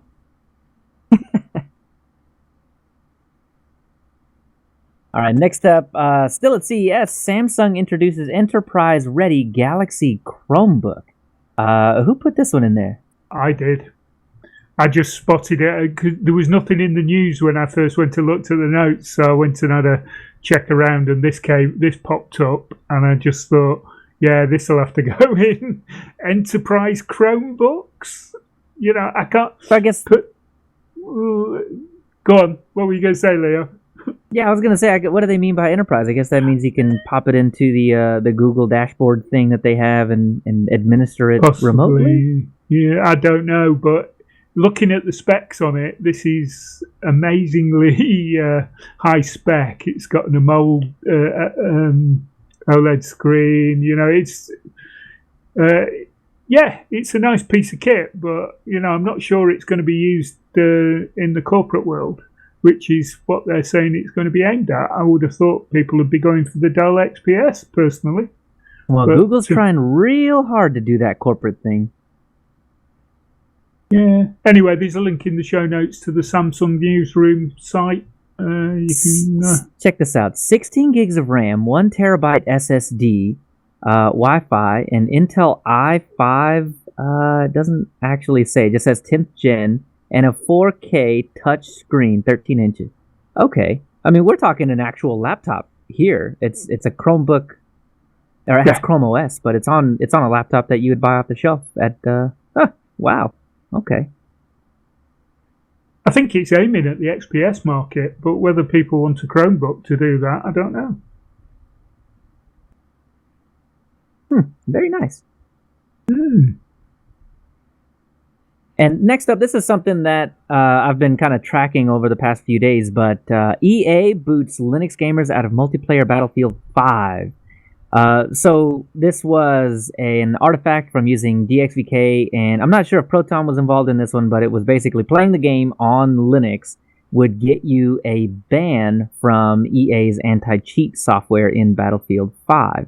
And it looks like, at least as of right now, those bans are not getting overturned. So if you are a player of Battlefield 5 and you are considering playing it on Linux, don't. At least not for right now. As this kind of unfolds and as EA really kind of shows their cards, and I think they might have already, but overall, just be very, very wary of playing Battlefield 5 on Linux at the moment. Just keep an eye on it. It's a tricky one, this, because I mean I have seen the Lutris thread where people are complaining about it, and one person at the very bottom of that thread a few days ago has said that they had theirs overturned. Someone said theirs wasn't overturned, and the investigation said we're going to keep you banned, and someone else says theirs was overturned. So it seems like some people maybe are keeping their bans and some people are not. But this is always a difficult one because gamers in the Linux community really, I don't think, appreciate the size of the gaming community on Linux. It isn't anywhere near as big as people often think it is. And you can see that by citing, Steam monthly survey stats. You can very clearly see that the vast majority of people game on Windows and not on Linux. And going after these companies and ridiculing them and saying you're going to boycott them doesn't really endear them to your platform. Like if I was building a game, I would probably target where the 95+% of my user base would be. So I can completely see why that if a very small number of Linux users are complaining, that they might ignore them or uphold the bans. I don't know. I'm conflicted because I would really love more games, but equally I can see why developers just get sick of complaints from Linux users. Yeah, and I mean this is not even really their use case, right? I mean this is the XVK and Proton and everything else that we throw at it just to make it work in Linux overall. So yeah, I don't even know that they knew that people were playing on Linux in the first place. Right? Yeah, they probably weren't even aware. Yeah, and then they get all this hate thrown at them on the internet, and yeah, exactly, definitely does not endear anybody. So if you're trying it, be careful. Be careful. Next up, something that I'm enjoying immensely. Firefox 72 is released, and this is going to be a twofer. We're going to talk about this one in the security update too. So the really cool features in Firefox 72 that came out that I was lamenting the fact that it wasn't in 71, but picture-in-picture mode for Linux and macOS. And also, my second favorite feature is silencing those notification messages that come up on like every single website that you go to, and it's like, hey, Tom's Hardware, we want to give you notifications all the time and just bug you about every single article that we put out. Can we do that? Yeah, no. You can totally ignore those now. They will stop coming at you, at least in Firefox. I don't know if other browsers do this yet. Not that I've seen. I'm happy about this. It became like pop-ups 2.0, well 3.0 or 4.0, or I don't know. Pop-ups have come in so many different flavors. That was it struck me with the same burning hatred that pop-ups gave me back in the 90s, and then all of the janky JavaScript stuff that people do to get stuff in front of your face now. And yeah, this is just another link in that chain of, yeah, let's be annoying. I don't know about you, but if that stuff, if whatever you're trying to sell me is annoying in the first place, I'm probably not going to buy it. But I don't know. At least they got it in front of my face, at least. Emotions are emotions. I've not tried the picture-in-picture mode, and I never thought I needed picture-in-picture mode, but I'm kind of lucky at home. I have 3 displays. I've got my ThinkPad laptop in front of me, and then 2 additional external displays attached to a docking station. But I often have like a YouTube video or something on one of the displays, like dominating one display. And when I'm away from home, I sometimes want to be working but have the video playing somewhere. But then I remember, oh, I've only got one display. You know, like a normal person, I only have one display. And I've now started to appreciate the idea of having picture-in-picture and having video playing in the corner of the screen. Just, you know, something to distract you, you know, while you're waiting for something to compile or while you're waiting for something to download or upload. It's quite nice to have a thing in the corner, but I've not actually had a chance to test it yet. It is absolutely fantastic. Really? If you are on one display, it for me it changed your life. Really, because I mean you're doing whatever, you're typing in a document, you're doing whatever. If you're someone that watches Netflix or Hulu or your own Plex or whatever, it's just nice for that video to be there. It's always on top, so you can't put things in front of it. And yeah, it's just very nice. And does it work for any type of stream? You mentioned Netflix and YouTube and Plex, so does it just know when there's a video playing and you could pop it out? It's not only suitable for certain sites. Every site that I've been on, it has worked on. There may be some site that Firefox may not be aware of, or some type of content that Firefox is not aware of that it won't work on. But for everything major that I've tried to use it on, that little blue icon with the bottom right pointing arrow, it'll just show up. You click that, and there it is, and you can resize it. And I think that's about it. It'll keep whatever aspect ratio it has, so you're not making the video look weird. But yeah, you can just resize it and pop it back in if you need. I'm totally going to be using that now. Definitely worth a shot if you're a Firefox user. And next up, this was very knee jerky when I read the first couple of articles on it. But Linus, I've kind of rewritten this. Linus Torvald is apprehensive about ZFS licensing. So he had put out, I think it was an email a couple of days ago, and it was essentially just saying that he doesn't necessarily like that ZFS is going to be in the kernel because he can't manipulate it. No one can add or remove anything from it, if I read that correctly. And he just doesn't want Oracle to come and bash Linux over the head in a couple of years when they're like, hey, but licensing and everything. So as far as right now, Linus Torvalds isn't too happy about ZFS in the kernel. Yeah, I mean, he has a point, but he's articulated himself in typical Linus ways. Yes. He has a point that from many people's perspectives, the license under which ZFS is distributed originally by, well, Sun, then Oracle, is incompatible with GPL, and therefore it can't ever be merged into the Linux kernel, and therefore Linus doesn't care about it, which, you know, his domain that he cares about is the Linux kernel. And as it's something that is outside the kernel, why should he care? Like, it's not even something he works on. It's not something that anyone can provide patches to because it's not part of the kernel tree. So I can completely understand his perspective, and I can understand why he feels wary of Oracle. And I know there are plenty of people in the free software community who still do feel wary of Oracle. But licensing is one of those complicated areas that you get teams of lawyers to figure out. And well, I'm not a lawyer, but I know some lawyers who have tried to figure this out and feel that it's okay, which is why Canonical distributes ZFS for Ubuntu, is because Canonical's lawyers have decided it's an okay thing to do. Someone else may disagree with that, in which case, if Oracle decides to do something about it, then it goes to court and you end up with a legal case that rolls on for years, like the one between Oracle and Google right now.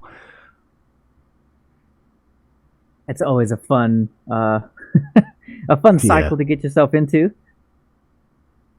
Yeah, but I think, and I think you're right about that. I mean, Linus has his domain, and I mean, we wouldn't have ZFS being shouted out of the rooftops from all kinds of people that love the snapshot utility, that love all of the things that ZFS brings, if it weren't actually important to a whole heap of people. So it's definitely going to be nice once ZFS makes it into the kernel. That way you don't have to actually add anything in to take advantage of it. So we'll see how this plays out, and I see where Linus is coming from. It's just one of those things. Next up, Kali drops default root user. So for those of you that don't pay attention to Kali, this may not make a whole lot of sense, but for years and years and years, even back to the when Kali was called Backtrack, Kali has just given you a user called root, the root user, and slapped a password of tour, which is root backwards, and let you log in and do all the things. Well, it turns out that not all software likes that kind of thing. I'm looking at you, Wireshark. VLC. What's that? VLC. Yeah. So if you're watching videos in Kali while you're hacking away, I don't know, think of Hacker Man, right? Then yeah, it just doesn't like being run as root. So Kali now has added add a user toward the end of the installation, pretty much like every other distribution in all of existence does, and has kind of turned off the root user by default. You can go turn it on if you got. If you've got nostalgia for the old backtracks and you want to do some root user logging in, and you can totally do that. You can turn that back on. But yeah, Kali, I think, made it back to the 21st century. Yay! So are they trying to become a daily driver? Because they were never meant to be. No, I don't think that's the issue here. I think really it's just more of a software likes it better if you're not root overall. So they're trying to break it less. Like when you launch Wireshark, it screams at you, telling you that you're the root user and this is probably not a good idea. And I mean, it's right, but Kali typically just runs as root. So yeah, it's just one of those things that it's not an error, but it is an error, you know? Less to look at and think about. And lastly, as I as I was finishing up the news cycle, I found because it was recursive, right? So Godot is one of those game engines that you can create just about anything in. And to kind of exemplify that, Pixelorama version 0.6 is out. So Pixelorama is basically what do you call that? Sprites. You create sprites, but it's got a name. It's like chiptunes, but for I think they call them pixel editors, don't they? There you go, pixel editors, right? So this is just a software where you paint like 2D versions of like Nintendo games, Super Nintendo games, Sega games, things like that. And it kind of has that nostalgia retro feel to it. That's what this is. It's a Krita, but for pixel art. Pixel art. That's really what I was looking for. And it was all written in the Godot engine. So in a recursive way, Pixelorama is a pixel art creation studio for Godot made with Godot. It just made me laugh, and I thought it was really cool. And this is something that my wife kind of gets into because she does a lot of digital image editing and things like that. And while Krita will do a lot of this pixel art stuff, Pixelorama is meant for it. So I can't actually tell you if it's app image or not. I assume it is, but you run it like an app image. But it comes with a bunch of other dependencies in different folders, unlike an app image. So I'm not quite sure what to call it other than an executable binary that comes with some libraries that you have to have in the same folder. But anyway, if you're into art, if you're into pixel art, check this out. It's a really good utility for that. And that'll do it for our news cycle, and we'll head on into the security update.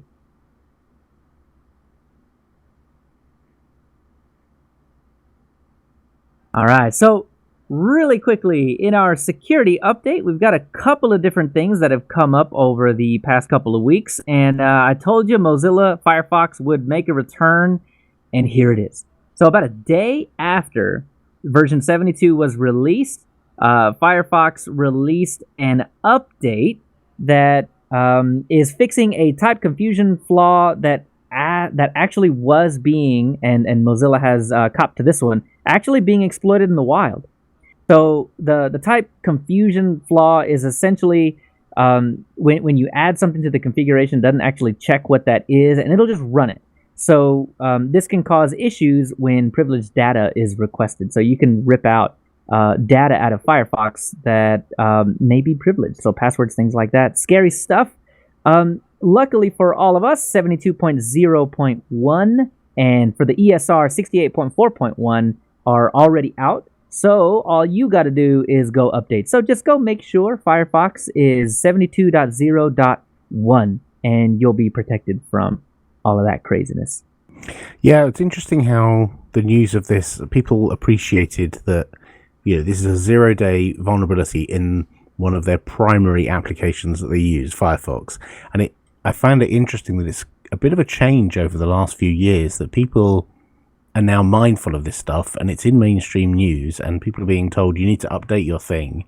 And so users are knocking down our door to say, hey, where is this update? I need it right now. And because it's a 0-day and it came out super fast, it's not like typical security issues where there's an embargo and the teams who work on this stuff, like packaging the software, are able to package it up and get it ready and do the QA so that when the embargo is lifted at a predefined time that everyone's agreed, out it goes and everyone gets the update and everyone's happy, because as soon as you read the news article, the archive already has the version of Firefox. This was slightly different. And so people were knocking down our doors saying, where is this Firefox update? And obviously it's a big piece of software that needs a bit of QA and needed testing. We couldn't just build the thing and push it straight out. We had to do a bunch of testing and then it got pushed out. But now it's available, as far as Ubuntu is concerned, from every release from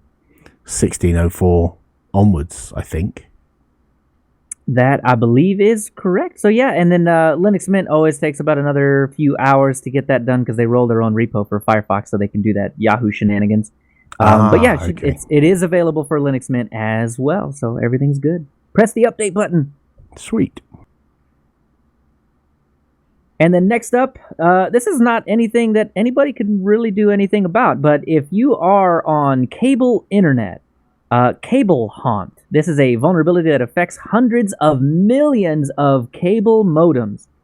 Yeah, sorry guys, this is, again, just not really anything you can do a whole lot about, but users of cable modems with Broadcom chips are affected in this one, and it comes from every Broadcom chip has a spectrum analyzer built into it, and this is something that allows your cable company to kind of poke at your router to tell them whether or not your modem, to tell them whether or not your modem is behaving properly, whether it has a connection, if there's static on the line, whatever the deal may be. It's for debugging, testing, troubleshooting purposes, right? And so it's for the person when you call them up, they're like, hey, my internet's down. They can poke at your modem. Is it online? What is the issue? Does it have an IP? Things like that. Well, this same spectrum analyzer now has a flaw in it that can allow attackers to change your DNS server, to do man-in-the-middle attacks, to add their own firmware, to disable ISP configuration changes, to set SNMP OID values so that your modem will give you information about, uptime, what it's doing, how quickly it's running, changing the MAC addresses, changing serial numbers, adding it to a botnet. This is a bit of scary. It's a bit of a scary flaw, but the good thing, if you can consider this a good thing, it's actually quite complex to get this attack done. So overall, the ISPs will push, if you got your cable modem from the ISP, you will get, as long as it's supported, a firmware update to fix this. But again, you just wait and it happens. If you have your own modem, the manufacturer can push a fix as well. But again, just not a whole lot to do with this thing other than just wait. But because of the complexity, it really just looks like, unless you're really being targeted, unless someone really puts you as a high value target, there's a good chance you're not going to be hit by this. But overall, yeah, don't sweat it too much, but also don't try to go expose really high level people. That might get you off of the radar.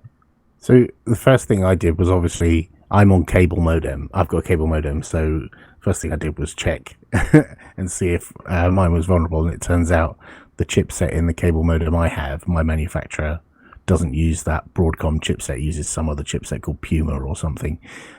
So I'm not vulnerable. So phew, yeah, I'm okay. But it does worry me about these things because they're always on and they're always connected to the internet. That's by virtue of what they are, and it's your front door. And somebody else controls it. And all it takes is for you to have a cable modem that's made by a company that's gone out of business or has merged with another company, and people have forgotten about these devices out in the field. I wouldn't be surprised if there are people who are writing bots that can go and scan for this kind of thing, and even not do targeted attacks, but build up a farm of machines that they could use to exploit other machines, certainly. Yeah, absolutely. I mean, I know that's exactly what's happening. Someone has gotten themselves on this one, and if ISPs aren't paying attention to this kind of thing, then yeah, those modems just never get updated. Add them to a botnet and let them do some damage. Never a good thing with these.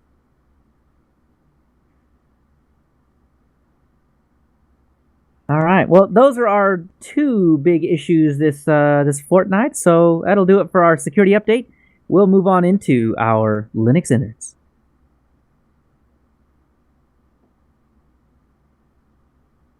All right. So this time we're going to be talking about ThinkPads, but before we get there, like the dunce I am, I missed two predictions from Discord on the last show. Seriously, here's what happened. So I put out the call everywhere, like Telegram, Twitter, Discord, and almost immediately I got two predictions from Discord, and yeah, I missed them.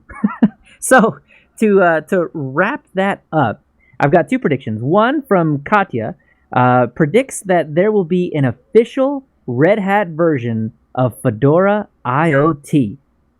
So I'm assuming this is going to be Red Hat on a Raspberry Pi or that have hardware similar to Raspberry Pis that do cameras and things like this, but an official Red Hat flavor of this.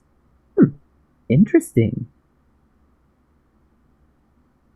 And secondly, CryptoDan predicts that Microsoft will acquire Ubuntu. I guess I'm switching to LMDE. People have been predicting this for years. I It's keep not going to seeing happen. it. No, I can't see it happening either. He's got till December 31st. Yeah, I don't know. I can't make it happen. I can't make it happen in my brain, but maybe. All right. Well, glad we got that out of the way. And yeah, so Tony Hughes, you've got yourself a pile of ThinkPads. Tell me about these things. Well, I've actually got one less after this week because I gave the X61 away. But yeah, I've been using Lenovo ThinkPads for quite some time. And over the years, I've used the 61, I've used the X200, I've got an X200 tablet here still. I've got an X201 and I've got an X230i. And while I was using them on a regular basis, they were brilliant machines. The one thing I like about them is the portability with the 12-inch screen. And for their day, they were fairly light machines. The only thing that beat it when I first started using the Lenovo's was the Toshiba R500 that I used to have. And that was a real ultra portable. Before that, that was one of the first really good ultra portables. The only problem with that is they were so thin that the screen was a bit bendy and prone to damage if you weren't careful. But for me now, the Lenovo, if I want a more modern Lenovo or to get a screen size that fits my aging eyes, I'd have to move up to something that, like what Alan uses, the T450 with a 15-inch screen, either a 14 or 15-inch screen if I was to go that way. And they're a bit heavy, they're a bit chunky for me, so I've gone over to Dell's. But I love my old Lenovo. The X230i was a beautiful machine. Keyboard's lovely. You've got it had a trackpad, but it also had the nipple. They were fantastic little machines. And I just got to say, I love it when people call it the nipple. It is my favorite thing of all time. The little track thing. We all know what it is. I just love it when people call it that. Yeah, but no, they're great little machines. And my big thing with them were the fact that they were built for carrying around for people on the go, and they were robust. So they were made to last. And the little X61S that I've just got rid of, that was still working. But the only thing on that wasn't working was the battery. The battery was totally foobarred. But was that, the actual. Go on. Was that 64-bit? Yeah, dual core 2 Duo, 1.6. Cool. I've got a couple of those. They're awesome little machines because they're quite compact and they're quite light for what they are. And you go on eBay and they still fetch, reasonable money on eBay. You have to pay about between 70 and 100 quid depending on the condition of a machine. And if you go through a company that are refurbishing them, you may even pay more. Yeah, they're quite sought after. I think because they're so small and they can just about run relatively modern operating systems. I've got Ubuntu Mate on one of mine, and it works fine. It's not the fastest thing in the world, but it is a dual-core machine. But if all you want to do is one thing at a time, I use it for recording podcasts. But if all you do is launch one application and just stick in that, or you could open a text editor and have a terminal open perfectly acceptably. 10 years ago, we were using Linux 10 years ago, and everything worked fine, and it still works 10 years later. And you can pick up replacement third-party batteries for them. I've replaced the battery in both of mine, and it's still very usable. Yeah, I think I was on the third battery on that anyway. But I actually even got Windows 10 running on my little X61 at one stage, and it was running reasonably well. I'd maxed out the RAM and I'd put an SSD in it, and it ran reasonably smoothly with Windows 10. Didn't stay on there for very long because I wasn't that interested, but yeah. I also bought a docking station for the X61, so I have one next to me here that's in a dock, so that I can, have it charging in the dock and then just pop it out and use it, and then plonk it back in the dock when I want to charge it up again. You've just reminded me, I think I might have a dock here for one of them. I know I've definitely got an X200 dock. But I'm really sad that the bigger machines are quite heavy, because I like to carry, when I go out to lug and things like that, I like to carry a couple of machines with me, so that if we get any youngsters turn up and they haven't got a machine with Linux on it, I can lend them a machine. And carrying 2 laptop bags is a bit of a pain, so I tend to stick a couple of laptops in the one bag. And that, with the bigger Lenovo's, that gets a bit heavy. That's why, and the smaller screen size on the 12-inch ones is getting a bit of a struggle to read these days. So that's why I've moved over to the Dell 744s. That X61S really looks like the 25-year anniversary thing that Lenovo did. They had their specialized 25-year Lenovo ThinkPad, and it had all the same look and feel of, and it looks like this line, the X61S. Yeah, right through till about the X220, they had a similar keyboard and a similar layout, and it was after the 220 that the keyboard layout changed. And I think the anniversary edition is supposed to reflect that, heyday of ThinkPads around, year 2000 or so. That's really cool. I like that. I might have to pick me one of these up just to have one now. And if you're getting one that's a couple of years old, I've never had any problem with Linux running the hardware. Usually the hardware works out the box. So that's another good thing with Lenovo's. So anyway, that's me. What about you, Tony?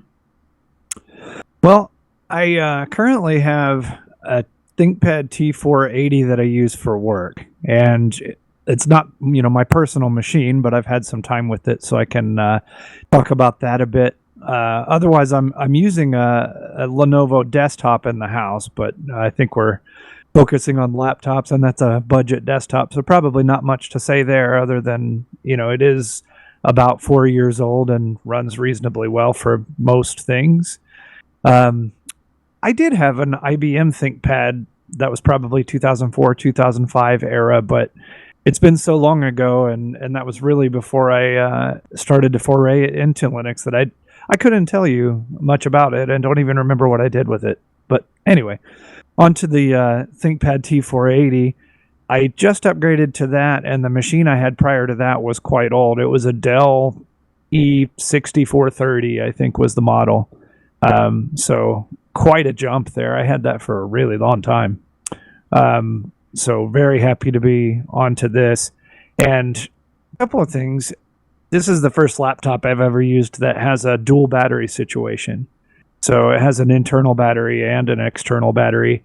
And the idea being you can hot swap if your external battery, if you want to pop that out and put a fresh one in, kind of keep this going for a very long time that way. There does seem to be some debate online about lack of flexibility to set the order the batteries drain in. Mine seems to be draining the internal battery first, and a whole lot of people seem to want the ability to set the external to drain first to kind of reduce the wear on the internal battery. I thought that was kind of interesting, but I don't know much about it to really be able to comment just yet. Huh, interesting. I hadn't noticed which one drains first. They both seem to drain together on mine, and because mine is an earlier It seems version, like, yeah, sorry. and has the same swappable battery, but it's always got enough juice left that I can swap the battery. I've got 4 external batteries to swap, so I can run for a very long time. But I've never considered the order, and I didn't know if that's possible to coerce it or whether that's something limited by hardware. Is it? You know, I always thought that it was external first and then internal. Now I'm gonna have to run some tests because unlike yours, mine do drain one at a time. I thought I had the order down. I don't know about ThinkPads, but I know with the 7130, the Dell Venue 11 Pro 7130, you can set some of that priority in the BIOS. So I don't know if it's just a BIOS update would be required to make it controllable on which gets used first or what. Yeah, I just started poking around very briefly, and I found I don't remember the name of it. I think there is a Linux utility that will allow you to have some control over this, but that is the only thing. I think if you're a Windows user, I'm not sure if there's much you can do there. My internal battery seems to be draining first, but I also read something where the idea is that the battery that has least wear is going to get used, and that kind of alternates so that both batteries get kind of equally worn down over time. I've only really just kind of started poking around in that, but I thought it was interesting. It seems to be something a lot of people have expressed to be able to control, the desire to be able to control a little bit further. Yeah, I stumbled upon a similar thread that said they do it based on wear, and that the internal one stops discharging at 5%, so you've got enough time to swap the batteries over if you're relatively quick. And I mean, unless you're compiling something while you're changing the batteries, chances are, and your battery isn't, 300 yards walk away, and then you should be all right. Yeah, and I have noticed the 5% thing as well. Now that you guys mentioned that, the bit that I read about being able to configure from Linux and the utility there, I don't think it allowed you to set which drained first, but it allowed you to set at what percent it would stop draining the internal and go to the other one, and you could configure it instead of 5% to like 40 or something like that if you wanted to be able to have that control. But this laptop has been a big upgrade for me. I don't have a lot to compare it to in terms of modern laptops. Really, everything I have around the house is pretty old, as was the company laptop I had before that. But in my experience, the touchpad is really good. It was quite an upgrade from anything else I've used before. The laptop is the perfect size.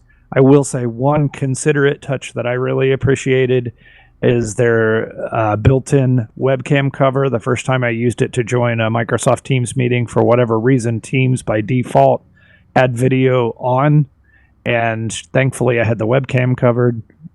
Not that it would have been an issue, but I wasn't intending to project an image, and it's nice that was built in and you didn't have to put something on there to cover it up. Everything about it's been pretty great, only very minor cons. The stuff the laptop is made of definitely attracts finger smudges. I really don't care too much about that, but I've noticed it. And one oddity in the futzing around trying to get dual display working that I noticed, maybe it's not that odd, but HDMI and USB-C, there are ports for both, but you can't use them simultaneously. You can only go display out USB-C or HDMI. You can't do dual display by just using both ports that are on the laptop itself, even though they're both there. They use kind of the same bus or something, and so you have to choose. Doesn't That's a USB-C shame. allow you to daisy chain? Yes. Yeah, you can. I mean, again, you can use USB-C out and you can get dual monitor that way. What you can't do is use the HDMI port on the laptop and the USB-C port on the laptop to do a dual display. That won't work. It's one or the other. Oh, okay. So I guess you could get extra fancy with your monitor setups, but it has to all be USB-C or HDMI, no in between. Yeah, pretty much. And that's exactly what I'm doing is I'm using 2 USB-C display outs because I tried to use an HDMI out along with USB-C and you can't. Ooh. Not a big deal, just kind of interesting.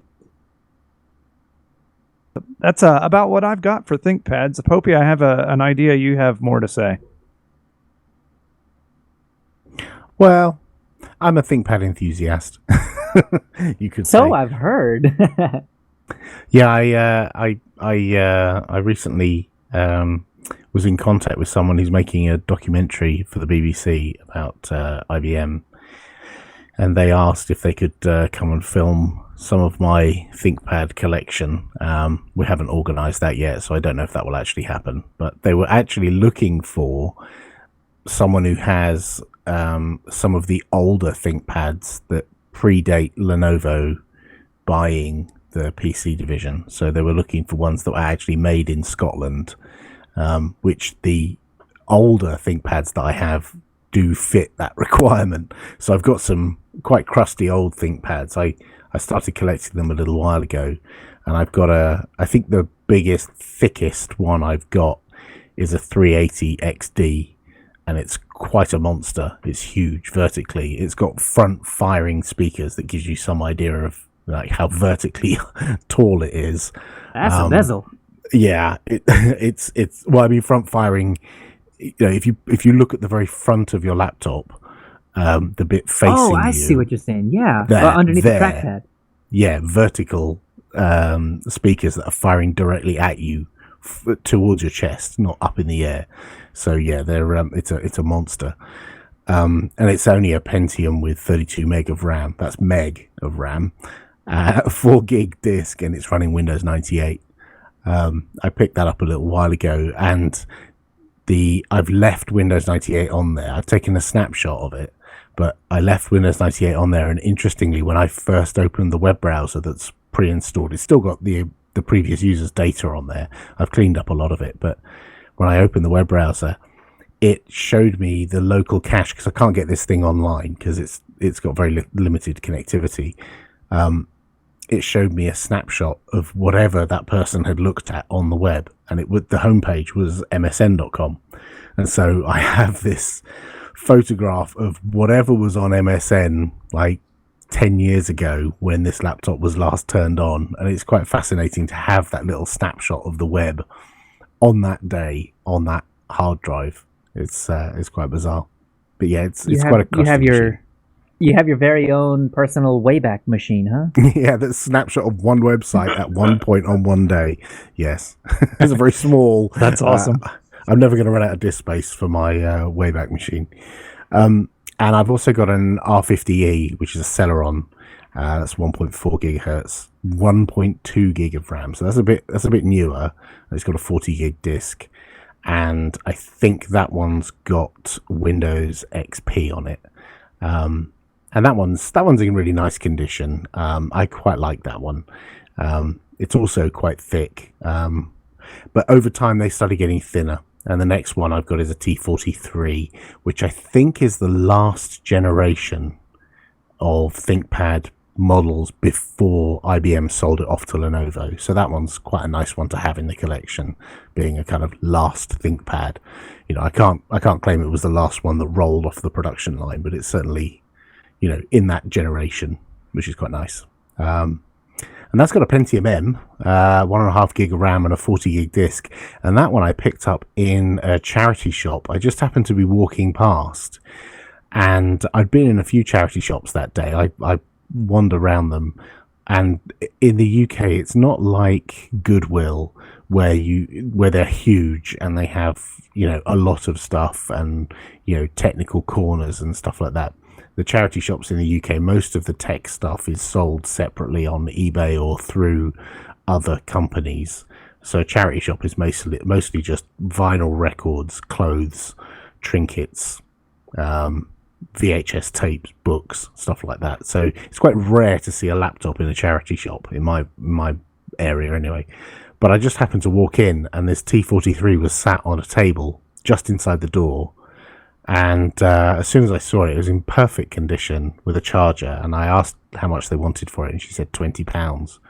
And I said, "Okay, done." I didn't care if it works or not. £20 for a ThinkPad. I was like, "Yep, okay, I'll do it. Thank you very much." Charger's worth nearly that. Well, yeah, exactly, yeah, and it's an original IBM charger as well. So Oh, that one's also got Windows XP on it. And before I do anything on all these machines, I boot them with Clonezilla and I take a snapshot of them. So if I ever want to reinstall, I've got access to the drivers and all that kind of stuff that were on there. I find Clonezilla is the best way to snapshot these machines, and it's also good if I want to put back the OS originally. So if these people from BBC want to come down and film, I can put back the OS that was originally on there, because I certainly tried putting things like Linux on them, but it's nice to be able to put it back to factory how it was. And I've got a few more. I've got a couple of X61s that I've already mentioned earlier, just like Tony. They're great little workhorses. I use them all the time. And my previous main laptop was a ThinkPad X220, and I still have that, and I still use that most days. I use it for ISO testing. And if anyone's ever thinking about, what's the best cheap ThinkPad that I could get that is still usable today, that is like, if money is a serious factor, then the X220 is the absolute best one to go for. And there's an i3, an i5, and an i7 iteration, and the i7 is the only one that has a USB 3 port on the left-hand side. The i5 and the i3 only have USB 2 ports. So if that's a factor, if you need like USB 3 for high speed, like backups or whatever, then get the i7, which is the one I have. And I've upgraded it 16 gig of RAM. And I've also got a docking station for that as well. In fact, I've got a docking station for most of the ThinkPads. I'm a bit of a fan of docking stations. if the others have got express card slots, you can always get an express card with USB 3 on them. Oh, that's a good point. I hadn't even considered that, actually. That's a very good point. Although you do need to be careful, because I know Les managed to blow one of those up, and Yikes. luckily it didn't destroy his laptop. But The you do have to dongle make before the dongle. Yeah, you've got to Wow. be careful that they're properly seated and everything. But yeah, it is a way of getting USB 3 onto older laptops. Nice.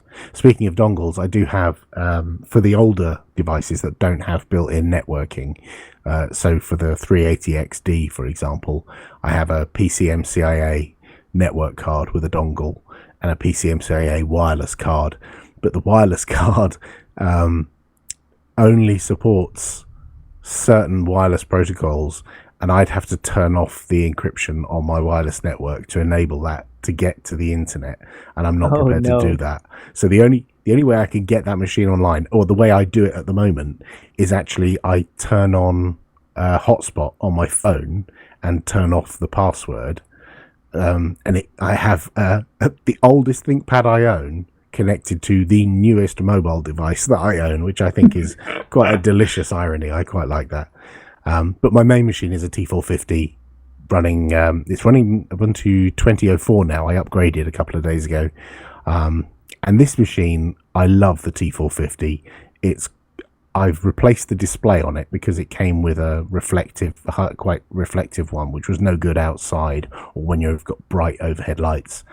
And I found a place online that sells matte displays. So I've replaced the display, which was easy. It was 20 minutes to take it apart, replace the display and put it all back together again. Super, super easy. Highly recommend that. I believe you had Screwgate over the weekend. Yeah, I have had this laptop apart a few times. And over the weekend, I had a bit of a problem with it.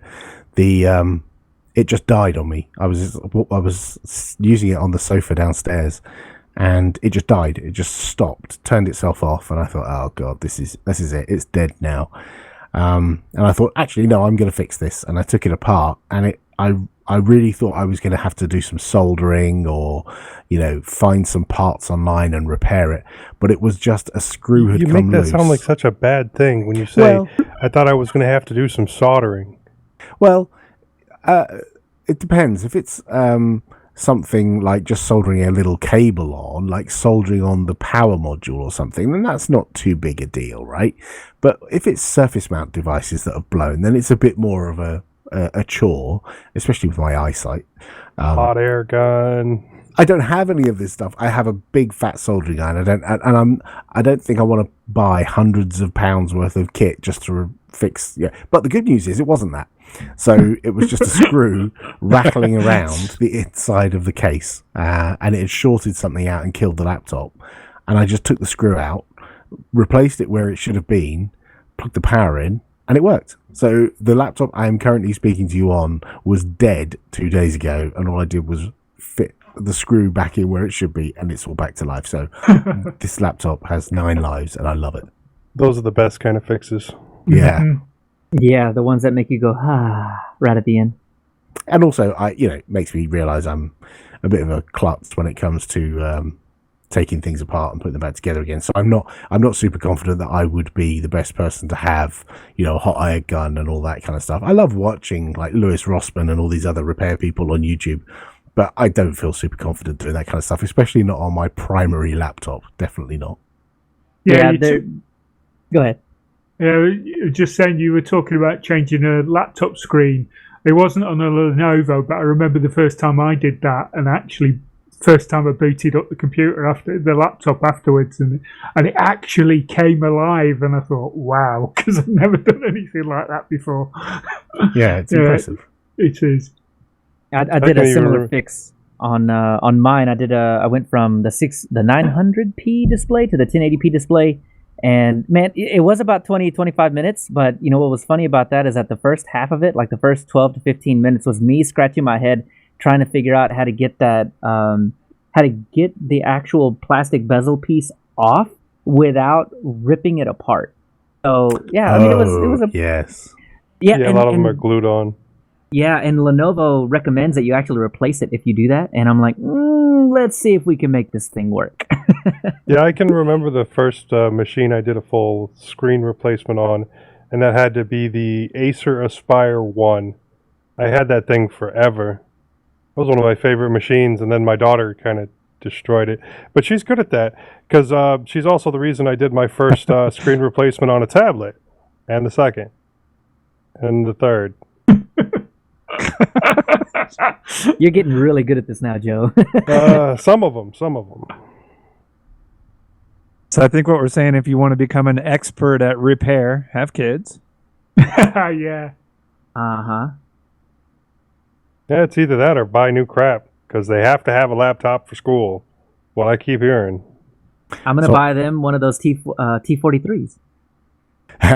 Yeah, I made the mistake of buying my daughter a Lenovo Yoga, and I'm kicking myself that I did this, because it's the worst ThinkPad in the house. Like, even worse than all of the old Pentium and Celeron ones. It's awful, and I would not recommend anyone buys a Lenovo Yoga. It's awful, so not going to get my one. mother-in-law has a Lenovo Yoga, and it actually has a really good screen, and if you're doing really, really simple things with it, you're not moving it around a whole lot, it seems pretty decent. So maybe you just got one that didn't come out well. And I know the 11s come with a really slow processor, but the 14s are quite an upgrade.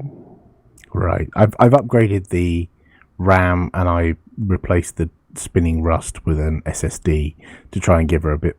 I watch her boot the thing up, and I'm like, oh geez, I feel terrible. And also, you're wasting your life away waiting for this thing to boot up. I should just get her an X220, and that would be fine. And that's still like 7 years old, and it would be better than a 2-year-old Yoga that she has. It will boot faster, that's for sure. Wow. And that's What's all that my Yoga ThinkPads, running? Is it still a Windows device? Yeah, it is. She needs it for school. There's certain software she uses for school that I can't replace, unfortunately. Maybe it'll run better Windows when you get converted to Linux after she's done using it. Oh, totally, yeah.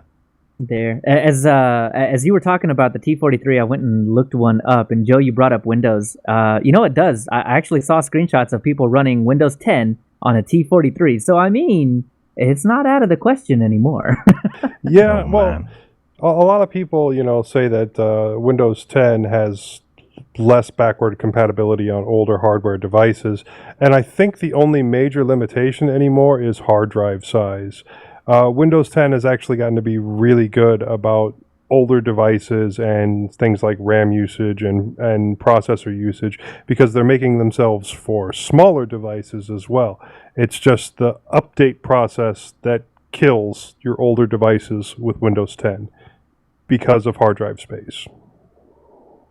Yeah, definitely. We ran into that. We were talking about that episodes and episodes ago about the upgrade. It just wipes your stuff. Yay! I think that was our second episode Yeah, it was a while Yeah. back. because remember we that had that well. one guy that is no longer on the show that was going to be David. one of the new hosts. David, thank you. Yeah. And Alan, before we move on to Joe, I wanted to ask. So, have you ever run Windows after the screen change on that laptop, that T450? Yes, it's got Windows on an M2 drive, and I sometimes boot into that to test WSL. Got it. Do you have any issues with screen brightness in the Windows? I don't think so. I haven't noticed any. After installing my screen, and this is because I didn't buy an OEM screen, the brightness, I can't turn it up or down. I think you have to do some magic on the information that's stored on the panel itself and swap that up. But if you can change brightness, then it's good. So one difference between the change you did and the change I did, you changed resolution, so changed the panel. I did effectively like for like, so it's the same resolution panel, it's just a different coating. I see. Oh, okay. Got So that it. might be why mine works. Probably. All right, Joe, tell me about your ThinkPad. Well, I've only ever owned one ThinkPad, and I still own it, and I've only had it for about a year, I think, and that's the ThinkPad X120E. It was one of the few early netbooks with a 64-bit processor, which is the reason I bought it. And it's not quite fast enough for daily use, in my opinion. When it's running Linux Mint, it has a lot of problems loading a YouTube page and playing a YouTube video. But it does work phenomenally as a Batacera MAME machine, playing old games, including PS1 games, my favorite on there being Armored Core Masters of Arena.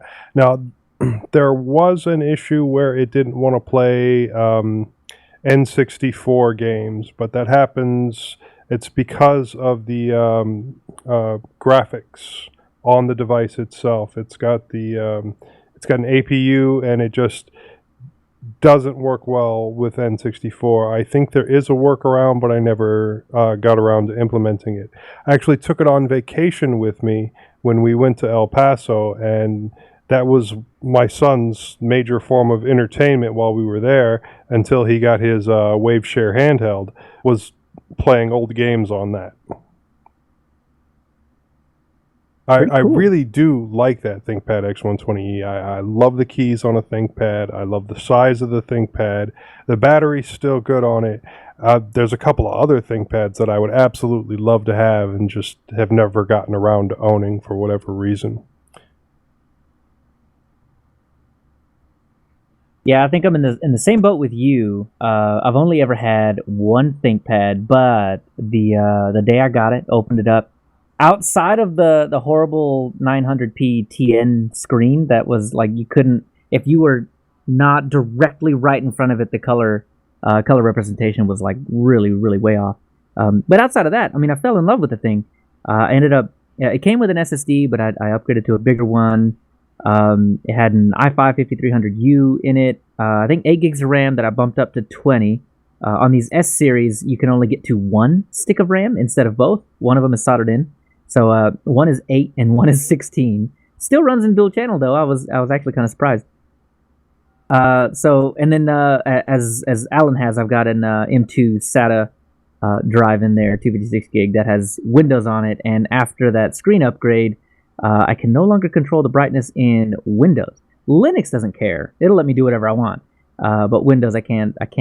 It's full brightness all the time. So if you're okay with leaving it plugged in, you're probably fine. Or just being off the charger for a little bit. But it'll kill that battery in under a couple hours if you're not careful. But as far as I know, you just have to go in and poke around on the EDID information. You just change it to what Lenovo expects, and it starts working. But I just haven't bothered to go into it. But I mean, that's what I've been using since the very first day of mintCast recording, and I think I had it for about a year prior to that. So we're coming up on my 3rd year with this laptop, and it's been fantastic. Is it your streamer? No, my streamer is actually my desktop. That's I've got way too much power in that streaming machine. That one's my Ryzen 7, so it's a bit chunky over there. But no, this is my portable one. I take it into a few different rooms. I record in all those different rooms. I take it to work. It's just a fantastic machine. I've never had a laptop that lasted this long battery wise. And I think I had both batteries when I bought it. They were both at like 80% life. And I can still get 4 to 5 hours out of this thing. I've been very, very impressed with it. And I think with what Alan said, having a whole handful of batteries, I found you can get one for about $30-$40. So I might be rolling around with an extra battery or two. But other than that, it's just been a really good laptop. Yeah, it really helped when I was in the bar I mentioned with Martin, and he had this Dell with the Epic battery life.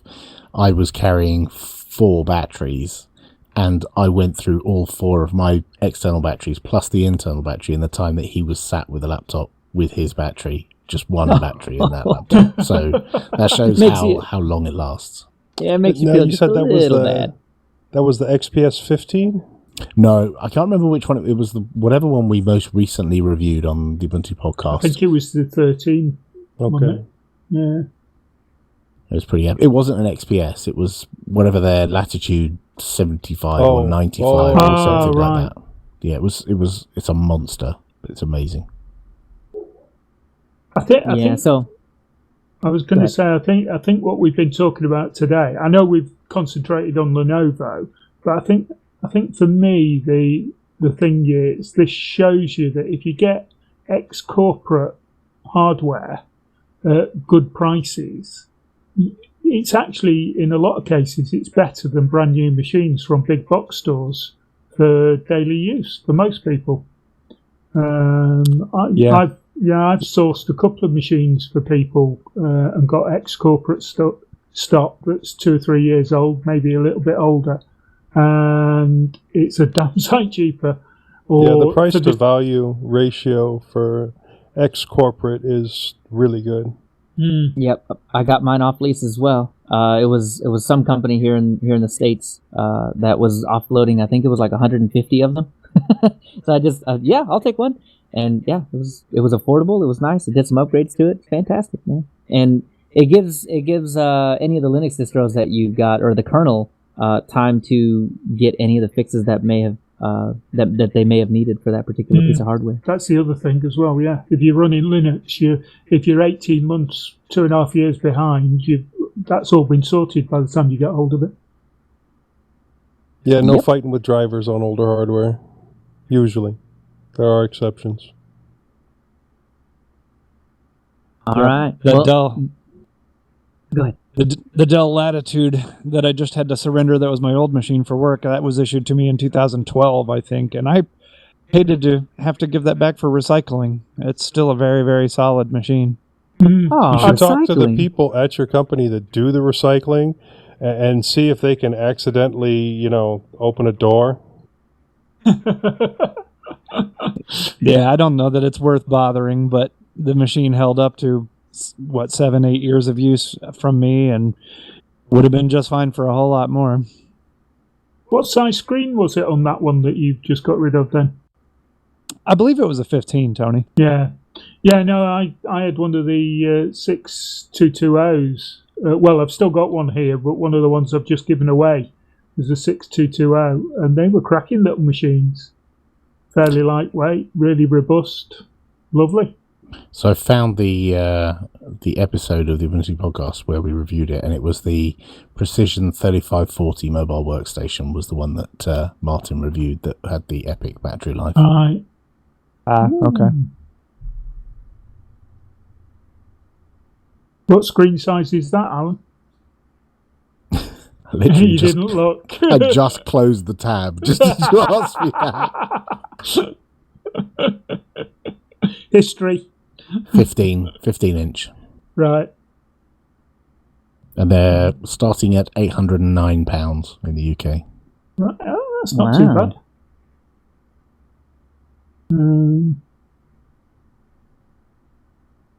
Yeah. All right. Well, that'll do it for our ThinkPad flavored innards section this go around, and we'll head on down to vibrations from the ether.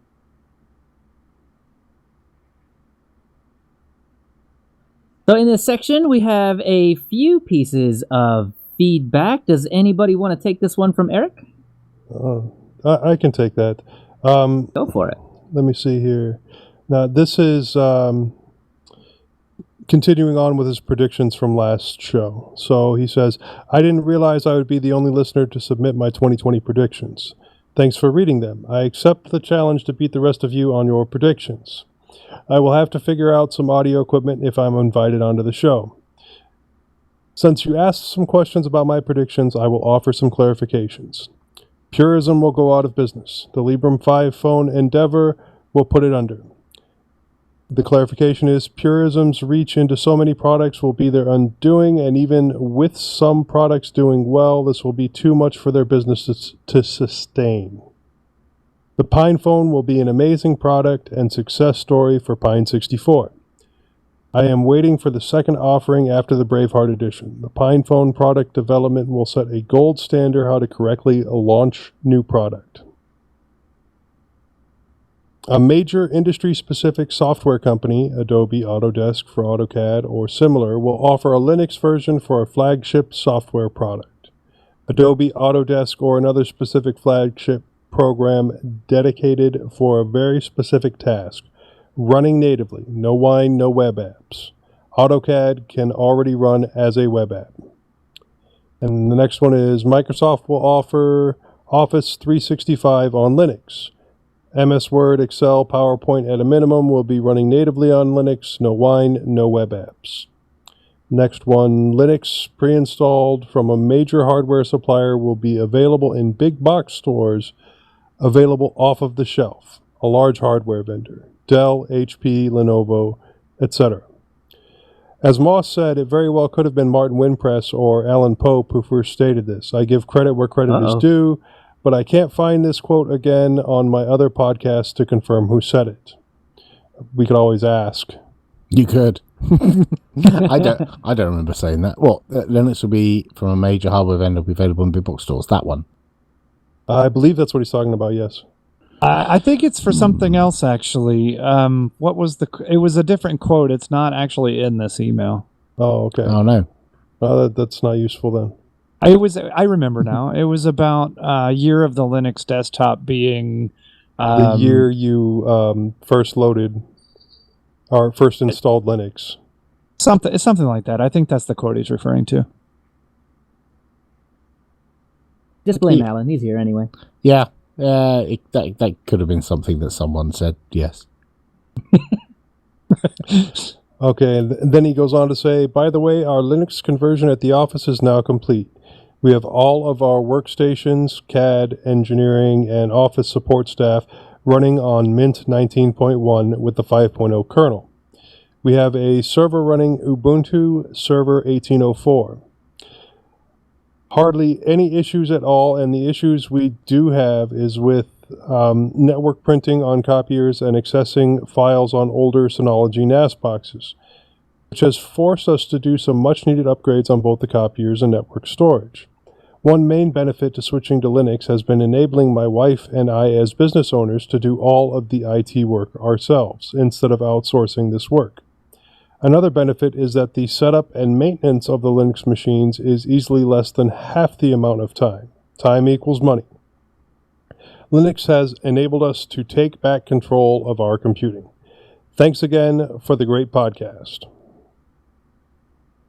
And we got another one from G. He says, hello, everyone. I just wanted to say thanks for the great podcast. I've been listening since 2018. On episode 325, I would like to shout out a big thank you to you all for being diplomatic about the recent Purism news and for reminding us of the differences between the Pine phone and the Librem 5. Bravo. I sent him back an email saying something to the effect of, yeah, try not to shout from the rooftops bad things about people. So it works out pretty well most of the time. And this next one is a little bit between David and Joe. I'll play David if you want, Joe, and then I'll let you respond to that. All right, so this next one from David. I applied the 19.3 latest updates, which required a restart, and now Mint hangs after I get the new LM boot screen. It never gets past this screen. I've only been using the Linux desktop for about a year, so still learning, and this is the first time I've had a single issue with Linux. I do have a time shift running daily, weekly, monthly, but I can't even get to that point. Any suggestions how I can get to it, I would assume? So I can do a restore from time shift. Thanks. No, we all kind of took our time responding to this, and eventually I jumped in and responded. The whole thing is this is a very odd problem, and time shift really isn't going to let you do anything at this point. So I responded, well, your home directory should still be available if you access it from a live USB. If you have an external drive that is not being used, my suggestion would be to load your computer from a live USB and then copy the home directory to an external drive. Then you can reinstall Linux and copy the home directory back. At that point, you might be able to use TimeShift to restore all of your applications, but I'm not sure. The other option is to enter grub and go to advanced boot options and try a previous kernel. Probably better to do that one first. And those were my suggestions on a quick fix. Doesn't I was pretty sure that TimeShift would allow you to do a restore from the live install or the live loader, right? I'm not sure. I could have sworn you could have. I haven't tried it. Yeah, if that's a thing, then I would definitely try that. I'm gonna look into that and see if we can do that. But turns out David responded back and said, "Strange thing is, when I was preparing to do this on a couple of subsequent reboots, I got sidetracked and let it sit for at least a few hours, and it eventually came back. And for now, seems fine. Very weird." So you just leave it alone to its own devices, and it'll take care of itself. So. So for now, it looks like everything's good, but I still want to figure out this thing with the time shift. I feel like you should be able to do a restore from nothing if that's the case. But either way, that's it for our feedback. And we'll move on down to check this out.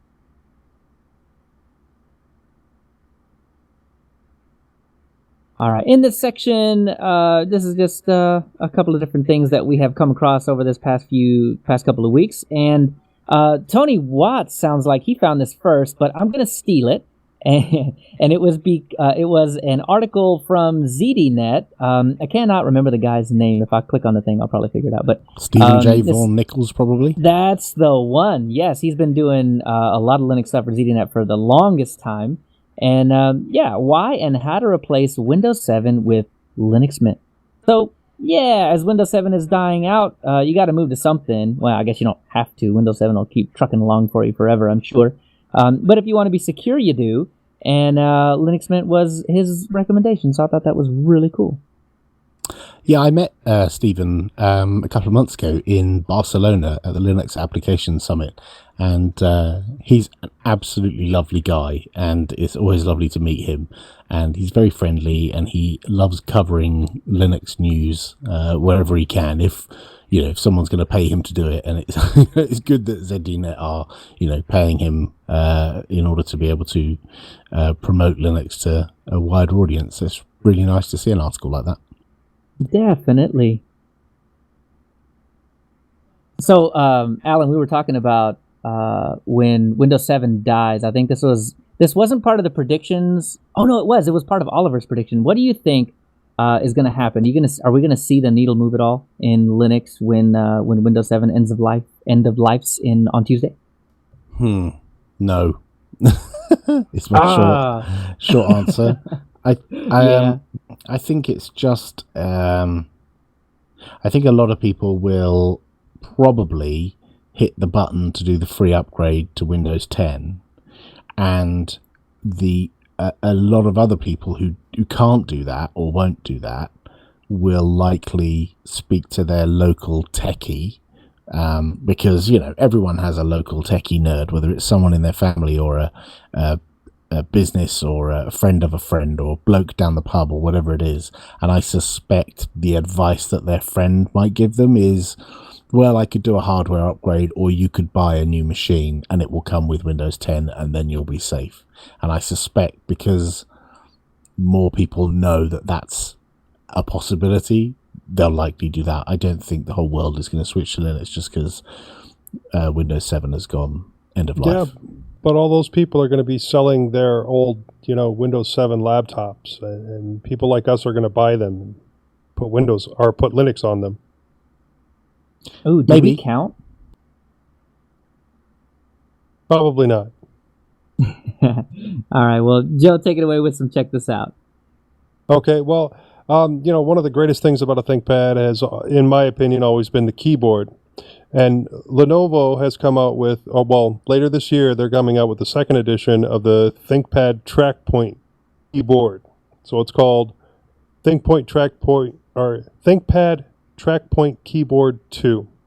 And the original one, it was wired. This one is going to be wireless. And it does have the nipple for the pointer, and it does have the two buttons at the bottom and the center button as well. And it looks really cool. The build quality looks good. The price is expected to be around $100 for that one. But if I remember from looking up on the wired version, the older wired version, it came out to like $60 or $70 on Amazon. And it seems like a really good buy if you want that ThinkPad feel without buying a ThinkPad. It's great. I have the wired version on all my computers, so even the computers that are not ThinkPads, I do exactly that, and I have these ThinkPad keyboards everywhere. And the big bonus is if you use them on a Raspberry Pi, is you end up having a keyboard and a mouse on one USB port because you've got the nipple and you only need one USB plug. So they're very useful for using Raspberry Pis because they only use one port. I never thought about that. I may have to pick me one of these up. Yeah, I am interested in one as well, but I don't know if I want the wired one. I mean, a lot of my cases on where I'm at, it is just much better to go wireless, so I might wait for the wireless one to come out. I think there are already wireless ones. I've certainly seen. Again. Yeah, I think the fact that it's called Keyboard 2, I think that means the second generation of the wireless one, because the wired one has been around for years and years. And it's okay. The wired one is the same keyboard layout as the X220, so it's very old, like 7 years old. Whereas the wireless one is the X230 layout, or X240 layout, or 250, something like that. That's the chiclet style, which is the one you see in that article. So I think it's just a newer generation of the wireless one. You may find the previous generation is available on eBay or somewhere like that. I'll have to check that out. Okay, and then my second link, this is an interesting YouTube video of a single board computer with a GTX 1650 attached to it. And the guy is playing games, and he's playing games like Skyrim, he's playing Doom, he's playing Marvel vs. Capcom, and it's working great. From a little single board computer with an M.2 adapter to PCI X16, so that the GTX 1650 will work with it. And it is very smooth running from what I can see of him playing. He does say that some of the emulation is a little bit slow here and there, but it is from a single board computer. And that's the Latte Panda. And he goes through and talks about the different power adapter that he had to make in order for this to be able to work. So it's the Latte Panda with an M.2 adapter and then a group of power adapters to make everything run together. So that's not insane. An easy build, but awesome. Yeah, really. It's amazing. I love that guy's channel. It's great for like emulation. You mentioned Batacera earlier. I only heard about it from that guy's YouTube channel. It's brilliant. I love it. Cool. Now, I can't remember who I heard Batacera from, but it might have been on one of your shows. I love it. All gets passed around. Right. And then I dropped the link for that ThinkPad Fold we were talking about earlier, which is nice, but not going to be affordable by me anytime soon with its expected $2,500 price tag. And it is a bit gimmicky. And in the end, I think for the $1,100 price tag, I'd rather have the ThinkPad tablet, X1 tablet version 3. Or Gen 3. Or for the $700 price tag, I'd still rather have basically any of the GPDs. They are pretty useful. I just love that they still have the old serial port on them, so I can connect up to like Cisco stuff. All right, well, that'll do it for Check This Out. We'll move down to, we've got a couple announcements. Number one, Ubuntu 19.04 and variants are going to end of life on January 23rd, so please update to 19.10 if you're running any of the Ubuntu stuff. And the next show will be January 26th, 2 p.m. U.S. Central Time, 8 p.m. UTC. And before we get out of here, wanted to let Alan Pope give us how you can reach him outside of this show. Oh, that's very kind. I'm at Popey pretty much everywhere, except where other people have my name, and then I'm Popey DC, but on Twitter I'm at Popey.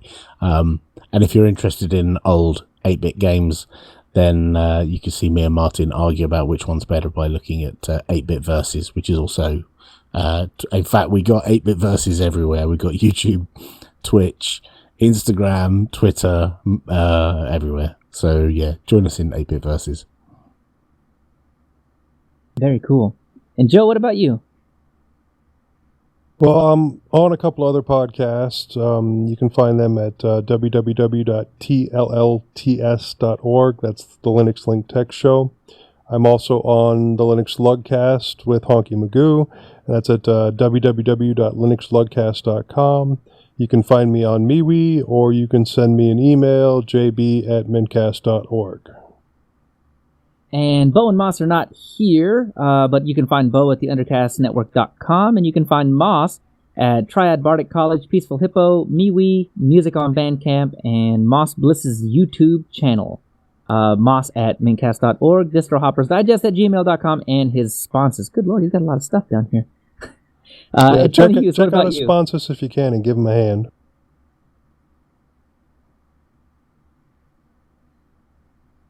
Tony Hughes, what about you? Yeah, you can find me on Hacker Public Radio. I'm host ID 338. I do an occasional blog at tony-hughes.blogspot.com.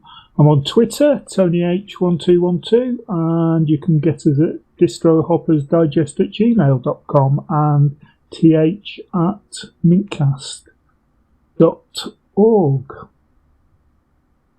Very cool. And Tony Watts? You can always email me at tw@mintcast.org. You can find the Rock Band shenanigans I'm up to at Echoes of Savages on pretty much everything, and hang out in our MeWe group as well. Cool. And Josh is also MIA, so Josh at mintcast.org, Josh at edublocks.org. He maintains edublocks.org, and you can find him at all_about_code on Twitter. And for me, leochavez.org. It's getting a little crusty over there now. And at Leo Chavez on Twitter. And you can get your 5-minute news digest at Full Circle Weekly News. But before we leave, we want to make sure to acknowledge some of the people who make mintCast possible.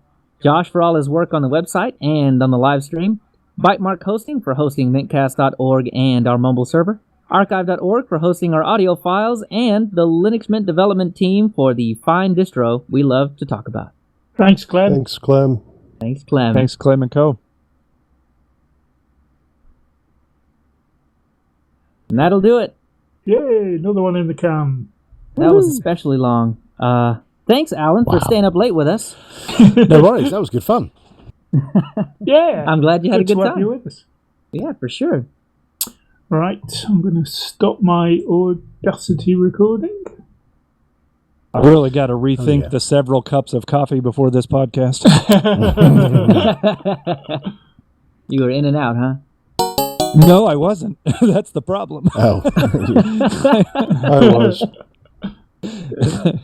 You just get a jug, man. You just get a jug. And leave it next to your desk. do you have a naming convention for these audio files, or is it just your name .flac or whatever? Yeah, if you put mintCast, if you put MC episode 326 and then Popey or Alan, whatever. Yeah, just stick your name in it. We'll figure it out from there. Sweet. I usually just do the number of the episode dash my name. That's usually as easy as it gets, I think. Yeah. 2 and 3/4 hours on the Audacity. Yeah. I know it'll clip down a bit, but I hope so. Nobody wants to listen to that, do they? no, well, we split it. Yeah, it's also going to be 2 shows, so. Ah, okay, good. Oh, phew. Yeah, we go up usually to the about an hour is security. about as. Yeah, we go Go up ahead. to security, don't we, for the first episode, and then Yeah, we sure do. innards and feedback, second episode. Yeah. And So- usually the first part of the show is pretty long, and the second part is not so long, but we'll see. That's really good fun. Really relaxed. Quite enjoyed that. Yeah, thanks for joining us, Alan. No worries. We're gonna get That was your great. That was a lot other of half fun. on. Sorry, Tony, what? I was going to say we're going to get your working colleague on as well at some stage if we can. talk about Ubuntu Mate when it comes out, particularly for Raspberry Pi. Oh, yeah. We got to bring him on for the Linux Mint 20 Mate release, right? Well, doesn't he help maintain Mate in Yes, he its does. own right as well? Oh, so yeah. that's just as valuable. Yeah. Absolutely. And then and we get to ask him about all the little Linux Mint tweaks that he may or may not like. I don't think he would say that out loud. So is the next Linux Mint going to be 20 then on 2004 or soon Yes. after It's 2004? kind of serendipitous, yeah. That's quite Yeah. clever. It's Quite just the way it's fallen. Because I think it was 14 was the first one that we went to 0.1, 0.2, 0.3, wasn't it? I think. Oh no, Yeah. it might. Was it 14? Yeah, I think it was, wasn't it? Yeah, I can't remember the cutover, but they used to follow every version of Ubuntu. So, Yeah. like 1404, 1410, 1504. Wow, that's But insane. Yeah. Yeah, so but the number used to go up every 9 months, didn't it? yep, but after that, I think they had some stability issues. So at 18, they just started following the LTS at that point. Well, I think it was before that. How Oh, did was that it go before down? Did people get annoyed that they weren't getting updates, or were they okay about it? Well, that was during. There was a lot of issue with that because that was around the time that everybody didn't like Linux Mint because they hid some of the updates for you, some of the security updates, like kernel updates that may have broken something. Oh, yes. So that's where all that came from. But at 18, I think it's 18. I'm not positive on that, but I think at 19 is when they told you to do time shift so you can have a backup, and they just blasted you with all the updates. Wow. Awesome. Right, my audio has uploaded. I hope it's okay. Thank you very Fantastic. much. Yeah, No worries. absolutely. I'm sure it's great. I didn't use Audacity. I used a thing called Audio Recorder because Audacity for some reason is playing up on my machine and it can't see my audio devices. But Audio Recorder is a really cool little application you might want to take a look at if you're looking at new and different things to try out. Is it in the repo? No, it's in a PPA. Ooh, okay. I'll check It's it a out. tiny little application that it's got a start button and you can tell it which device to record from. So, which microphone, or you can get it to record the other end. So if you're having like a Skype call with someone, I think it can understand Skype or something. But the cool thing is it's got this little timer function. So you can tell it to start recording at a particular time and stop at a particular time, or it's got this whole language about if there's silence or if the audio goes below a certain level, stop recording and stuff like that. It's really quite clever, but that's it's great. super tiny. It's Yeah. really, really tiny, and all you get when you hit start recording is a tiny little VU thing bouncing up and down, so you know that it is recording, and that's it. It's super simple. It's lovely. Well, the one feature you talked about that would be really helpful is don't pick up anything below a certain level, because we are all having to mute locally when we're not speaking to try to get unwanted noise out. Ah, no, it doesn't do that. It stops recording, as in, like, stops. Okay. Pauses the recording. It doesn't gate or compress or anything like that. You'd still have to do that, unfortunately. It's not that good. Okay, I got excited for a minute. Yeah, sorry about that. Right, I need to go to bed. All right. Well, thanks again for hanging out with us. It was Thanks, fun. guys. Have a thanks really a good lot. week. Take care. Yeah, cheers, Alan. Thanks. Bye. You See too. Tony. Bye. Bye. Well, that was fun. Yes. Yeah, very cool. Yeah. All right. Well, I think I got to get out of here as well, but I'll get my audio up here in just a sec. And by the sounds of it, Tony, mine's were on you its going to do way. the edit? Yeah, I'll do the edit this week. Oh my God, I forgot to save it. Let me save it. Oh, please don't break. We need to have Joe Raz back on the show, just because he'll want to do all the audio editing himself. Ooh, Maybe how take a funny would break. that be? We'll have to duke it out.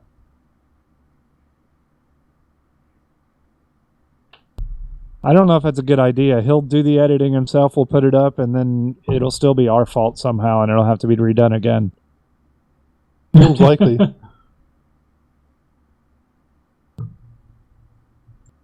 Okay, good. It's saved okay. Yay! All right, so FLAC exporting now.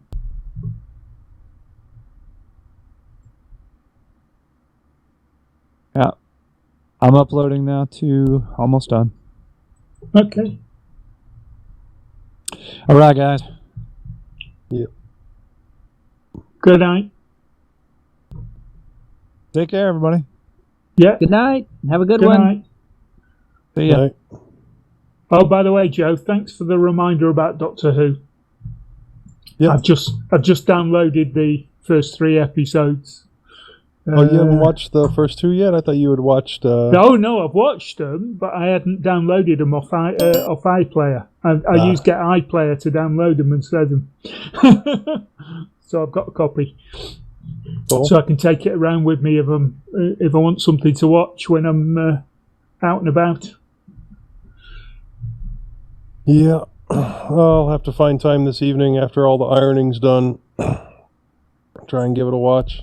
So, what channel's it on in your neck of the woods? It's not. What are you trying man. to say, Joe? You're I'm talking not about trying to say. you're talking about VPN stuff, aren't you? No. Well, I do use a VPN, but I'm talking about the site that I use to get it is showsrss.info. Right.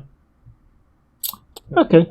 And that just automatically grabs the .torrent file for me, and then my VPN, downloads it automatically. Something. It's on Plex now. Yes, it's on Plex now. All right, guys. Well, have yourselves a good week. I will see you again soon. Okay, I'll let you know when I've got the edit up. Sounds perfect. Okay. Talk to you Have soon. a good one. Yep. Later, guys. Cheers. Good night.